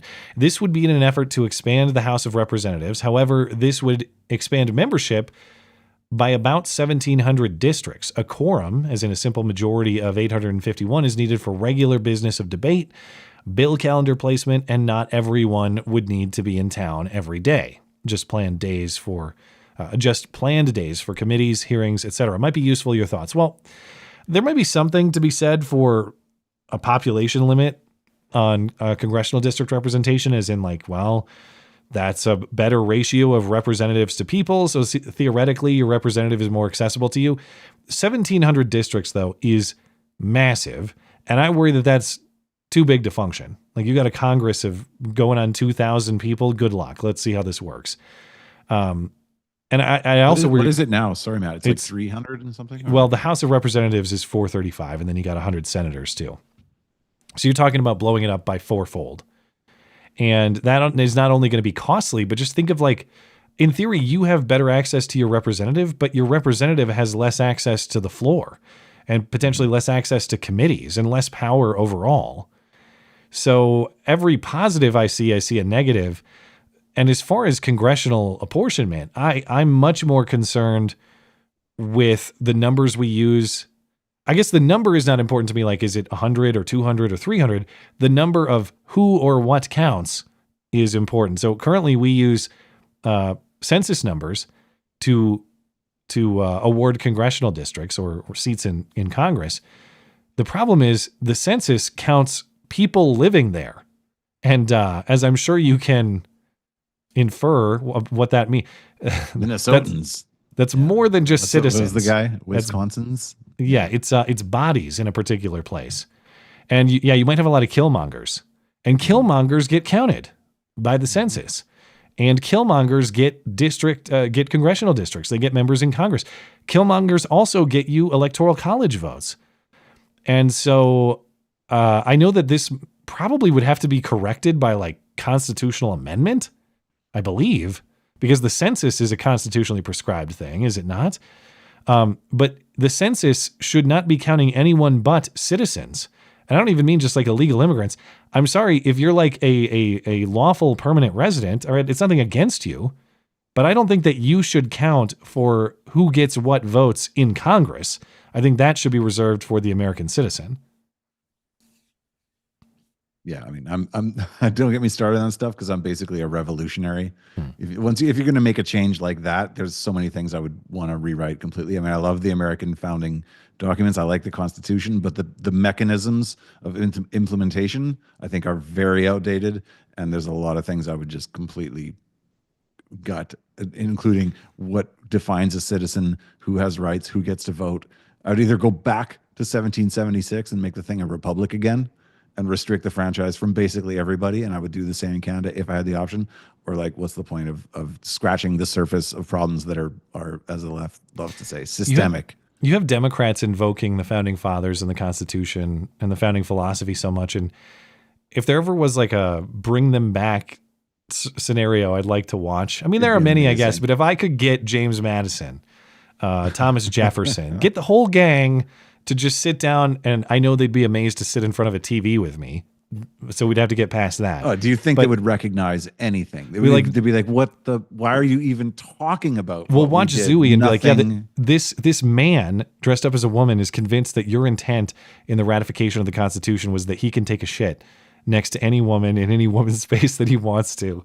And also that congressional district, that some guy from El Salvador is that is the biggest threat to all of our constitutional rights. We have to go to El Salvador to get him and bring him back. Otherwise, the rights of the American citizen are compromised. I just would love to watch them react to these modern stories. Yeah, or to go over the amendments. I mean, I don't think the Constitution was perfect, but I don't know if I like any amendment after the 5th. The 10th is great. You got to keep the 10th in there. I don't know them well, and I don't know them good enough to go with them one. You by like one, Cruel and Unusual Punishment? What do you got against the 8th? Isn't that the 4th? No, that's the 8th. But that's Unreasonable Search and Seizure. Yeah. Okay. But the 10th Amendment is reserving powers to the states, if not explicitly assigned to the federal government. Powers are reserved to the states. The 10th, then Well, after that, we started banning slavery and a bunch of bullshit we shouldn't. Yeah, the franchise, all this stuff. Yeah. It seems contrary to me. I'm joking, but you're not far off, because the reality is the post-Civil War amendments, and I'm not saying yay slavery, I'm saying the philosophy about the power dynamic between the federal government and the states, that's where it all started going awry. And the 14th Amendment became the magical one with all the penumbras where you insert whatever right you want. Yeah. Tranny's taking a shit next to your daughter. That's where you find it. Look in the penumbras of the 14th Amendment. I mean, I'm a massive fan of restricting the franchise in every way possible. Yeah. You want to, actually, I've got a question. The next question's about that. See, like you're so in tune. I'm right with the structure of the show. Yeah. Jacob says, with reference to your Wednesday discussion with Joshy Boy, this is a few weeks ago, about monarchies versus representative republics. My friend Joshy's big into monarchy. You may have heard him talk about this. I think that's the guy I mentioned before we went Maybe, live. yeah. Consider everyone liberals. Oh no, that was different guy. Yeah. Oh, okay. Consider the following. I agree with you about the virtues of a constitutional republic, but also with Joshy Boy about the fact that a lot of people are retarded. What if universal suffrage was done away with so that only those with a stake in the system could vote? Taxpayers. Yeah. Or more net contributors. Yeah, restrictively landowners. No more freeloaders voting themselves welfare, etc. Just as our elected representatives are supposed to act as fiduciaries to their constituents, perhaps a so-called voting class could act as fiduciaries to those in their communities. I think that's exactly right. Bingo. This is the Starship Troopers, right? Like landed gentry and people who've served. Yeah, or net contributors, right? Like make it. It should not be based. There's a few things it shouldn't be based on, which is like age, which they're floating now in Canada. 16-year-olds, and no, and you got to have a stake in the game, correct? Or this is crazy. I mean, and what's the quote? There's some like Indian guy or some Buddhist guy who's like, you have to give the people the choice. The problem is the people are retarded. Democracy is the worst idea ever. It's always failed. There's a reason America was founded as a republic, and that's because men are not equal. Sorry. The equality concept, they're equal in a very specific and important regard, equal in their rights before God. Right. Equal in their right to life. But yeah, it. like equal in ability, equal in contribution, equal to, no, of course not. No two people are equal in that way. For the record, for Jacob, I also think a lot of people are retarded. That forms my philosophy of government too. It's not just Joshy. But yeah, I talk about this problem all the time in my own town because I live in a city of, including a major college campus, Montana State University, that's like 50,000 people. But something like 20,000 of that is a bunch of college kids who come here. And according to the state of Montana, you just have to hang out here for like 6 months and you can vote. Doesn't even matter. They don't live here full time. Even if they do, they're maybe here for a few years before they plan on leaving. What do? They vote for every property tax increase that every Democrat can propose in this county to fund things they think are great. Oh, we need awesome schools. We need a new fire department. We need, yeah, I mean, some of those things we need as a growing county. But the point is, you guys are voting to increase taxes on my family, effectively steal from us, and you guys have no consequence and no stake. It's not just that you won't pay the tax. They think they won't pay the tax, but then they do when their landlord jacks up their rent because they voted for moronic stuff. I should show you a picture. I live in Montreal, Quebec. It's the exact same thing. We are the world's largest college town. There's like 7 it's probably a million times worse than what I'm bitching about. It's crazy. And I saw on the same lamppost, taped on the lamppost, Communist Revolution, and below, we're having a meeting to fight high rents and whatever. So it's like it was open borders and why can't I afford an apartment? On the same poster. I was like, they're going to have that meeting with a straight face. You fuckers get to vote. Yeah. This is why nothing works. To me, property ownership is the most sensible criteria. Like, okay, you have invested in this community, you have a stake in it, you can vote. Maybe it should be like, I don't know. I mean, I'd listen to like net taxpayer over net tax taker, something like that. But yeah, I really resent the fact that people with no stake. That's the thing is, when I say no stake, I don't just mean that they don't have to pay the property tax directly. They're also not going to stick around for the supposed benefits, the awesome schools they think they're going to build, or the really cool fire department that's going to save everybody. They're not going to be here to enjoy that either. So their assessment of the benefit is bunk too. They happily assign the costs and they don't stick around to enjoy the supposed benefit, even though the benefit rarely ever comes. So yes, we gotta, and I'm told that members of our legislature are working on this, that we might get more restrictive and not have an entire county, one of the most populous counties in the state of Montana, totally overtaken by out-of-state idiot 18 to 22-year-olds who have no stake in the matter. Is Montana MAGA or Republican? I guess I'd have to hear how you define those terms. It's going to vote Trump by a wide margin, but Montana is a politically weird state. It's kind of more of a leave me alone state, kind of libertarian, very in its libertarian leanings. They're not going to vote Democrat, but I wouldn't say it's MAGA in the way you might find in like the South or something. Yeah, but I guess MAGA even does have its rainbow coalition to some degree. I don't know if I could really sum that up, but I've never been a fan of Republicans. I consider myself to be right wing, not conservative. Because to me, the Republicans are like the conservatives in Canada, where the left comes up with the crazy ideas, then the Republicans get elected and actually implement them because they're somewhat more competent, but they're not right wing by any definition. Whereas right wing would be people who want to restrict the franchise. Like this is, I don't know if you're familiar with Curtis Yarvin. No. And his sort of great, interesting guy. I've interviewed him previously, and he's sort of the first one who took politics back to the what is the founding basis of these ideas, and right versus left was, as far as I know, the French Revolution, right? We had people who sat on the right who were in favor of the monarchy and people on the left who wanted revolution.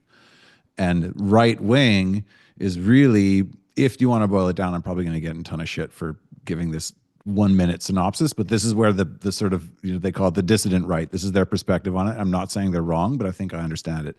That right wing is when you're okay with politics not being up to you, where you have a sovereign, whether it's a king or a dictator or somebody else who's in charge, like a CEO. This is Yarvin's whole idea. And you put them in charge, and then you know whose head to cut off, and you know who to blame, and you're out of the picture. And left wing is you get to be involved, and democracy, and you get a say, and you're important, and this all goes back basically to like the Magna Carta and Enlightenment, and everything before that was monarchy and the church, and you had your authorities above you, and that was it. And so when I look at myself, I'm like, yeah, okay, I consider myself right wing. I'd love to not be involved in politics and have a king or somebody else. Which was the aim of our system, you know, like you are. Was the president, like America was the first idea, I think, where they tried to blend the two, right? Like you had your CEO who ran the thing, and most people weren't involved. The president and Congress are not supposed to be closely involved in your daily life in any way by the design. And yet that's what many appear to want. And it has been enacted in many ways. Yeah. So this is why, like, you had the guest on after me, and he was calling conservatives liberals, because in this paradigm, conservatives are just liberals with boundaries. They're the right border of liberalism, but they still like democracy. They still like universal suffrage and rights and all that stuff. They're not right wing, which would be like, no, give someone all the power, let them rule. Well, see, that's the kind of interesting thing. And this is my criticism of the monarchy perspective. And maybe it's a misplaced criticism because maybe I don't understand. But, well, I guess what I'm saying is, political power rightly belongs in the people, whether the system recognizes it or not. And even in a monarchy system, a king system, that king, to your point, I don't think you would dispute it. That king is going to get his head chopped if he defies the will of the people. So the question 100%. Is just like, through what mechanism does the system recognize the will of the people? Is it like a vote in Congress, or is it the guillotine? And I'd be curious, metaphorically, Raju Mahan, but king's heads get chopped for a reason. Mm-hmm. So what is because is that a flaw or a feature in your view? Well, there's no perfect system. I mean, you take this back to the Bible, right? When the Jews were supposed to have, what do you call that? When they're ruled by the church, right? By the rabbis. And they were like, no, we want a king because we want to be like the other people. Mm-hmm. And I don't think one system is necessarily better than the other. They're all flawed because we're human and we all fall short. But I think some are preferable. And the king one, you at least there is a mechanism for retribution if you're wrong. Like a good king is supposed to be responsible for his people and be just and rule wisely. What if you get a bunch of Joffreys? Whereas if you have, well, that's the and you problem. Poisoned his ass. Right, trust me. Like I said, I'm still like, I don't know. I've been able to at least understand the argument from both sides and say, okay, well, and I understand what they're saying.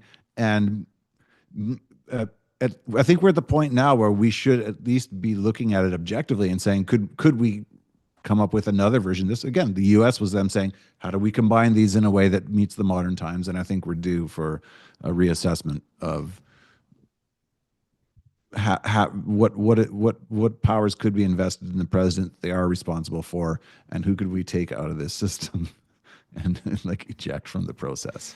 Here's another question, and thank you, Jacob. Here's another question of a similar theme about how to manage political power when it goes awry. Hey, Matt, what do you think about exit versus voice to change governance? For example, staying in California to change the governance versus leaving for a free state. On the one hand, it seems wrong to surrender a beautiful state to the commies, but the more reasonable people have the more reasonable people leave, the more crazies you are left with proportionally. On the other hand, California is forecasted to lose House seats in 2030. Will losing actual power change them? Have a blessed Holy Week. Well, you as well, and God bless you too. I don't necessarily think it's either or here, as in like you either stay and fight or you leave. I think it's both, and I think both are critical. Keeping, per our discussion of the 10th Amendment earlier, keeping effectively all political power, domestic political power, at least in the states versus the federal government, that means what? It means two things. It means you're going to have the most political power possible that you can personally. Like if I go to Helena, our capital here, I have much more say and much more influence than if I try to go to DC and change things there. But it also preserves the ability to leave for a better state if my state goes haywire. So they're both valuable things. I don't think there's inherent shame in either one. But you're asking how long would I stay in my state and how long would I fight before I would leave? Well, I love Montana. I do think it's important to fight. I want to raise my family here. I hope I become the next Dutton family and build the next Yellowstone ranch and stay here for generations. I want to anyone who's watching who hasn't been to Montana, it is quite possibly the most beautiful place. I love it here. Yeah, it's awesome. It's remarkable. I'm told Alberta's pretty awesome too, and I would like to check that out. But it's like half of Montana. I thought it was just Canadian Montana, but anyway, the mountains are smaller. It's not Montana. It's weird that Alberta is more populous and more well known as a destination, but having spent a lot of time in both, Montana. Calgary's a big city. I kind of forget that. Like that, Calgary's a big place. Couple million. Banff, but it has Banff. It has Lake Louise and all that stuff. BC, yeah. So yes, I want Montana to do well. I'm going to do my best to hang out in Montana and see to it that Montana prospers. But your value structure here, it is God, family, country in that order. I will not allow my family to suffer because of my state's nonsense, even if I love my state and even if I would like to raise my family here. My family's prosperity is more important than, say, an awesome Montana landscape. So my point is, you take up the fights where you can, but don't view leaving as a failure. I think it's actually prioritizing the right value structure. If your family is suffering because of a loyalty to a particular place or a particular political system, even though I love the American political system, I think it's worth defending. I just don't know that politics are a sufficiently higher value than, say, your family itself. When your family is suffering and you would have an obviously demonstrably better life somewhere else, go to that place. Seek your family's prosperity over loyalty to a state would be my answer.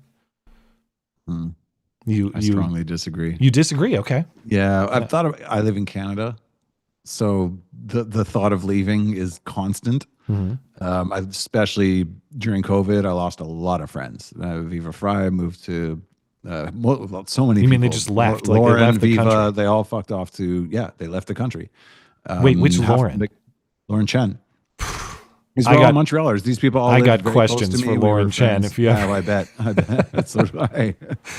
Love to call me, Lauren. Love to hear from you. Was a decent girl when I knew her. I also know that Canadian feds aren't chasing me, so it's easy for me to say. Yeah, I'm sure I'm on lists. Yeah, but tons of people left, but I get in arguments all the time about who is a Canadian, what makes you a Canadian, and having heritage. I strongly believe that we are, after my family's been here for nearly 400 years, I believe that we are an ethnic group based on European heritage and shared history and language and culture. And I think even though we're completely overwhelmed, this country is more than half first or second generation immigrants who think they can wear our heritage as a skin More suit. than half. Holy cow. Yeah. Oh, we've been invaded beyond like what is even comprehensible for a country. And of course you're told, well, you're invaders and you're genociders. So fuck you. You have you don't have a heritage and you don't have an ethnicity. And I wholeheartedly disagree. And I think it's worth staying and fighting for, but until you die, though, I guess is my question. Or at your family's damage. But I mean, historically, like, what did people die for? It was blood and soil. And I'm not like a crazy blood and soil guy. I'd like to think about myself as like a rational blood and soil guy. It's like, what if the place that your family has lived for all the history that you know, great grandparents, isn't worth fighting for, then what is? It's I don't know. At the same time, like, I mean, your family, I don't know the history of your family. My family came here sometime around 1900s from Northern Europe. They built an awesome life. They built an entirely new thing that I assume was better than the place they came from. Have they failed in some way for doing that? Or they, I don't know. Were they wrong? I guess what I'm saying is Canada, the United States were built on doing what I'm talking about, like leaving a place that has fallen and building something better over there. So were they wrong to do it? Yeah, no, I mean, there's definitely that sort of Atlas Shrugged, go make, what's it called? Galt's Gulch. With Ayn Rand always gets referenced, and I've never read a word. So you got to read just read Atlas Shrugged, because that's basically the idea, is that the productive people fuck off and make their own thing, and that's kind of it was a sort of a synopsis of what America was to some degree, and I'm not generally opposed to that. but like, where do you go, right? And it just feels like at this point it would be history repeating. Like all the productive people. We could build another 100, 200 years of cool stuff. Of a predominantly certain ethnos are going to move to a place. And then after 100 years, there's going to be a lot of people trying to get in. What do you mean? We need computer programmers. How are we going to build the future? Salvador. Yeah. Yeah, it's just like at some point you got to just build a wall and a fortress and go back to a king. Doing it right this time. That's a complicated question. That's why Nate answers it. I'm glad you gave the counter case because I think it's important. So thank you for that. All right, let's catch up with Super Chat. We'll call it a night. Long Dong John says, "Congratulations, Karmelo, on your new escalated mansion bought with your legal defense fundraiser money. I'm sure your lawyers will agree." With that move. KTLA Americans, am I right? I was getting into that. Speaking of Joshy, we were getting into that on Sunday. I don't know if you saw, but KTLA, like the big LA TV station, they just last week they just tweeted the N-word straight, like the plural N-word, just straight up. And then they had this bizarre explanation for with context or just just the word. Tweet. That was the word. Wow. So, euphemism. A radio or I thought they were a radio station. They're a TV station. They might do radio. I don't know. But yeah, isn't that what Charlemagne? Oh no, he's New York. Something in New York. Oh yeah, yeah. Okay. But yeah, the KTLA behavior. Anything that can be explained by the KTLA tweet is KTLA behavior. I don't know if Karmelo engages in KTLA behavior or not. Where's your niggardly sounder? I got it. I am not going to be niggardly. Careful. I thought you were going hard there for a second. You never know. Daniel Jagger. Is Boasberg auditioning? I have adult children, Matt. That's right. Is Boasberg auditioning for a Supreme Court nomination once Sotomayor's diabetes acts up? Well, that might be it too. I hadn't thought of that. Like, there's the show that you've talked about tonight, but maybe it's like not just self-aggrandizement at the cocktail party. Maybe it's like I catch the attention of the next president AOC, and now I'm a Supreme Court candidate. Once Sotomayor dies off. As floundering as they are, they're also struggling to figure out who they are and establish a pecking order. So it makes sense that they're all showboating for attention and for position. So yeah. Apocalypse. Wow. Read Days of Rage by Brian Burrow. Good name. Yeah, there is a whole history of leftist violence in America people don't know about. I'm sure there's probably way more that we don't know about just because it's kind of covered up or not discussed as a matter of history. Just look up Black Lives Matter's founding members, and so they're all in there. I lived through 2020. I saw it. I don't need to see more. I was convinced. Over on Rumble, Spirit of Lexington, as recently as Trump's first term, Bernie was in favor of tariffs. Yeah. In fact, if you look at his reasons, they were strikingly similar to Trump's stated reasons. Well, and Bernie, to his credit, even recently has been fairly honest on the point of you can't have advancement of the American worker or even like borderline socialism or communism in the way he often discusses and open borders. Like, if you want the American worker to get the best possible deal and have the best possible bargaining position, he can't be trying to outcompete a bunch of killmongers. He has to, you have to. I'm glad I got one that's stuck. Yeah. It's weird with Bernie because he'll say, like, I'm like, just go full shithead or make sense. But he goes like 75-20. I'm like, why are you throwing in that I guess maybe it's part of maintaining your retarded audience, but it doesn't. He did the pandering today. Get that man out of El Salvador now. Like, okay, why though? So but then why bother saying a smart thing every seventh word? Like, it just, it doesn't make sense. Dangerous Spaces, our call screener, says to all the lefties crying that the Trump administration didn't follow due process, a certain Maryland man didn't follow due process that would allow him to be in the country, you disingenuous shitheads. Yeah, I mean, he came in without due process or prescribed process on his entry. Spirit of Lexington, Boasberg is further saying that if the DOJ doesn't prosecute for contempt of court, he will appoint a lawyer to do so. I forgot that part. You're right. He's gonna appoint a lawyer as if it's a judge's job to prosecute. Yes, and that's exactly it. From where is this lawyer going to come?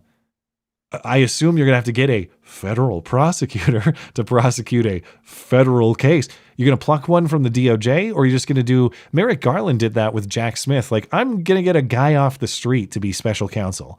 I know that this prosecutor's office hasn't been established constitutionally by Congress, but I'm just going to say that he's a special counsel now, even though he was like over in Kosovo or something. Jack Smith was not a U.S. attorney. They just like let him be one. They just pulled him. Yeah. How did that pan out? It didn't work out, but the thing is, if the election had gone the other way, he very well could have put Trump in prison.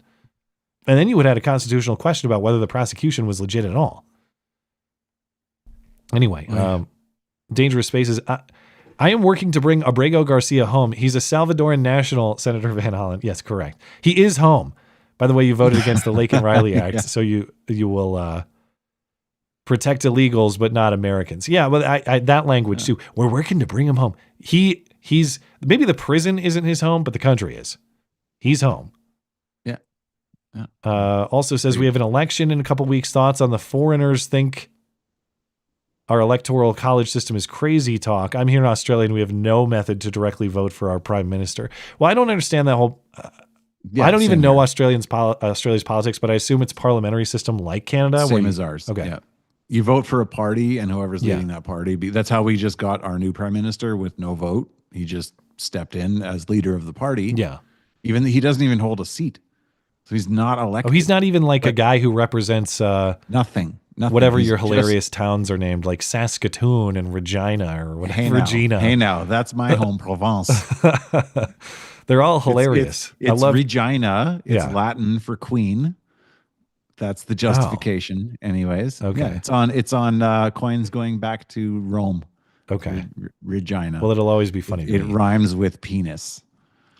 The Saskatoon and Regina are both in my home province of Saskatchewan. Those are real places. Which also has the towns of Moose Jaw and Climax. That's right.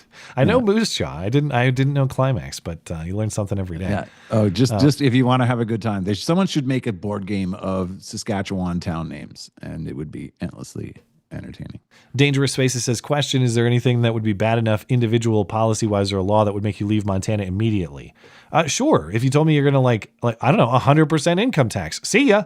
I mean, of course, like, we're going to shoot your family in the face. See ya. Yeah.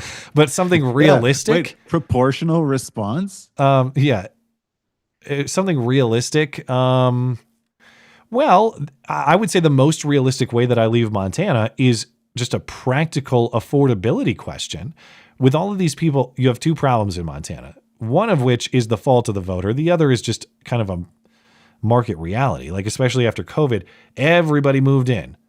Californians, people from Washington, Oregon, cows as they're called, California, Oregon, Washington, a lot of them. But people leaving some urban wasteland, coming to live out their John Dutton dream and buy a Montana property. And so you had all kinds of coastal wealth coming in. And the cost of housing in Galveston County, where I live specifically, but in Montana overall, has just gone through the roof in the last decade, 2 decades. And not only that, so some of that is just market supply and demand. People want to live here, they'll pay a high price for it. The other part of it, though, is the increase in property taxes. We also have income tax in this state. And it's certainly possible that Montana just becomes not affordable for a family like mine, where not even because of like the costs you assumed when you signed, when you took out a loan to get a house, you think you're going to get a monthly payment of this or that. Well, all of a sudden they voted for 50 million property tax increases, and or the value of the property has gone through the roof because everybody from California is moving in to have their John Dutton dream. All of a sudden what you thought was going to be a monthly payment for your house of X is now X times 2, and you can't afford that. So that would be the most realistic way that I'm out, is like pure economic reality. Yeah. So basically, if you became Canada, I mean, that's what we've been experiencing for 30 years ongoing. It's insane what's happened here with property values. And then the property taxes are based on the municipal assessment for the property value. And I got that this year too. They're like, we had an estimate on the property value. Well, we were off by a lot, so give us $2,000. Yeah. Well, that's kind of a lot. We reassessed the value of your property, and now your taxes. You're off by my annual property tax bill by $2,000. Yeah. Okay. No, there are areas, so a block away from, right where I live, I know people who bought, I don't know, there's different property types, but here what's very common, because I'm close to downtown, so it's very condensed, very high population. There's like upper and lower duplexes, so a building with 2 or 4 units. Yeah. And you used to a Letitia building. People, it might have 5. Yeah. Yeah. And they would be, so 2 blocks away, I have a friend who bought a single family home, an attached single family home. So 2 homes share a wall and one on either side, and you have a driveway on either side of those. They bought it 20 years ago for $175,000. Now it's worth $1.8 million. And it's probably in the same condition it was 20 years ago. They haven't updated a thing. It's like, no, it's in market value, right? Like it was for the time. It's the same. It's not like completely redone. It's nice.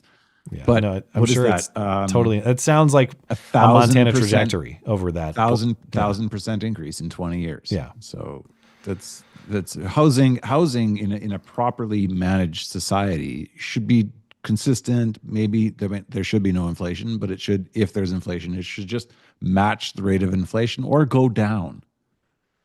Well, that's a dream. I mean, keep hoping for that, but obviously you want to balance it, right? Because you don't want people who've invested in a property to lose money on that property, but you also want people to be able to purchase a property. So it should just be if things are managed properly. It should not be a stock market. Well, yeah, it should not be an appreciating asset. As a property owner, like, of course I want the most value for my home possible, but there are things around my home that contribute to its value that are, if not non-monetary, like they might be monetary in some kind of adjacent way, but they're not monetary directly. What I mean is I want my neighborhood to be accessible to, say, young families with children so that our kids can grow up together.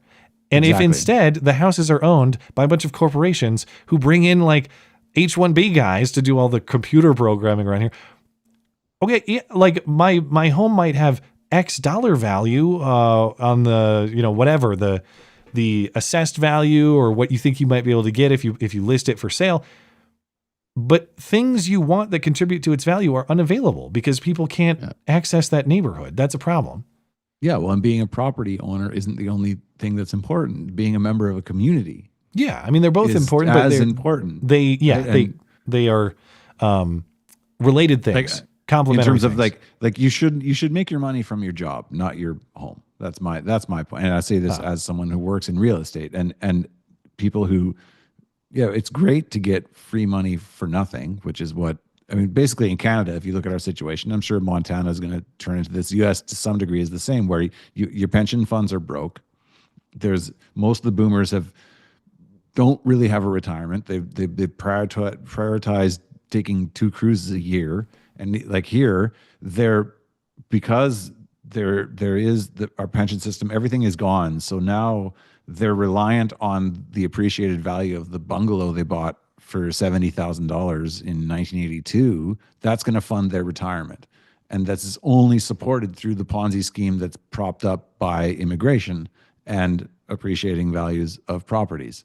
And so when we have an election and turns out when you have 30 to 40% of the population that's immigrants and another 40% that's boomers, and they both want the same thing, which is more immigration because it serves both of their purposes. What are the Gen X regular? Like we're completely screwed, I hate especially you if you all. want to have Die, kids.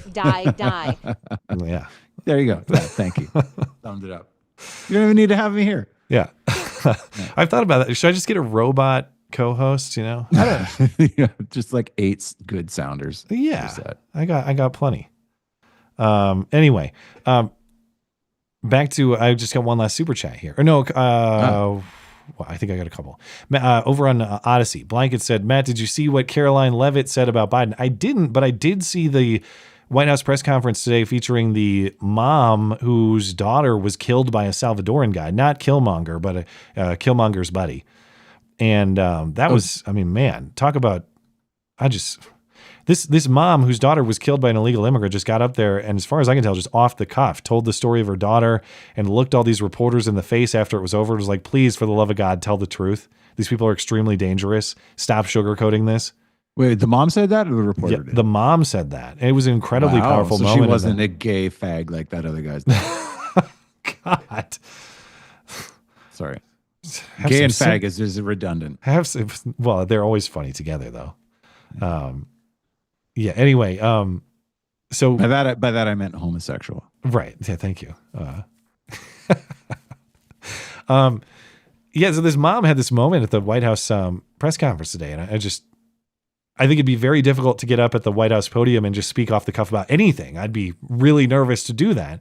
But to speak about the tragic loss of your daughter in this way and have the courage to call out these people who lie on behalf of the Killmongers, incredible moment. And White House press conferences, in my opinion, are almost never worth watching because it's just a bunch of propagandist reporters going back and forth with a White House press secretary whose job is actual propaganda. So I've it's never just watched one. That's all it is propaganda point A, propaganda point B, and you decide which propagandist you like more. This was something else. This was an American citizen, just a mom who had her daughter murdered by an illegal alien Salvadoran, and she's just telling the story, and she's pointing right at these people in their faces and saying, "Do a better job of talking about this because it's killing people," and that sucks. Okay. So worth the watch if you ever dabble. And then Blanket says, Caroline says she's surprised he was up so late. Oh, was Biden up late? I don't know. What was it, like 1 PM and she's surprised he's up that late? Something like that. All right. Then over on YouTube, VV says, I tried to dial in. Wanted to share my life's experiences of growing up in Maryland and the surge of Latinx's to the state, or Killmongers. It's nuts. If you're down next week, happy to share. Great guest. Please come back. Well, there you go. You got some love from the super chat. We love you. Thank you. You're very special. VV, yeah, I can't guarantee a spot to call in, but of course, if you want to try, especially if you're able to do it a few weeks consecutively, very good chance you're going to get in. And if you would prefer, the only way I could probably guarantee it is if you can do a quick write up in the email contact page of my website, the MC Live questions email box. If you want to summarize your thoughts there, I can definitely get to them that way too. Thanks for supporting the show. I appreciate it. All right, we finally made it. Anything else you want to add before the end of the show? No, I'm good. I'm only good off the cuff. And all right, this is excellent. Thanks for having me. Follow me on X at Liberty M, as in Mark Aaron. I need some love on that app. I get none. Linked in the description if people want to find it. It's right up top there. But thanks for tuning in. Thank you very much for having me. Of course, yeah. Thanks for tuning in, everybody. Thanks to the live chatters and super chatters for making the live show a success. If you're listening on demand later, thank you kindly as well. Thanks to Mark Aaron for sitting in tonight. Again, at Liberty M Aaron on X. It's right there, top of the description. Thanks to our emailers. Thanks to our callers. Thanks to producer Tim. MattChristiansenMedia.com. If you need to find anything show related, I'll be back on Sunday. Have a great night and a great week.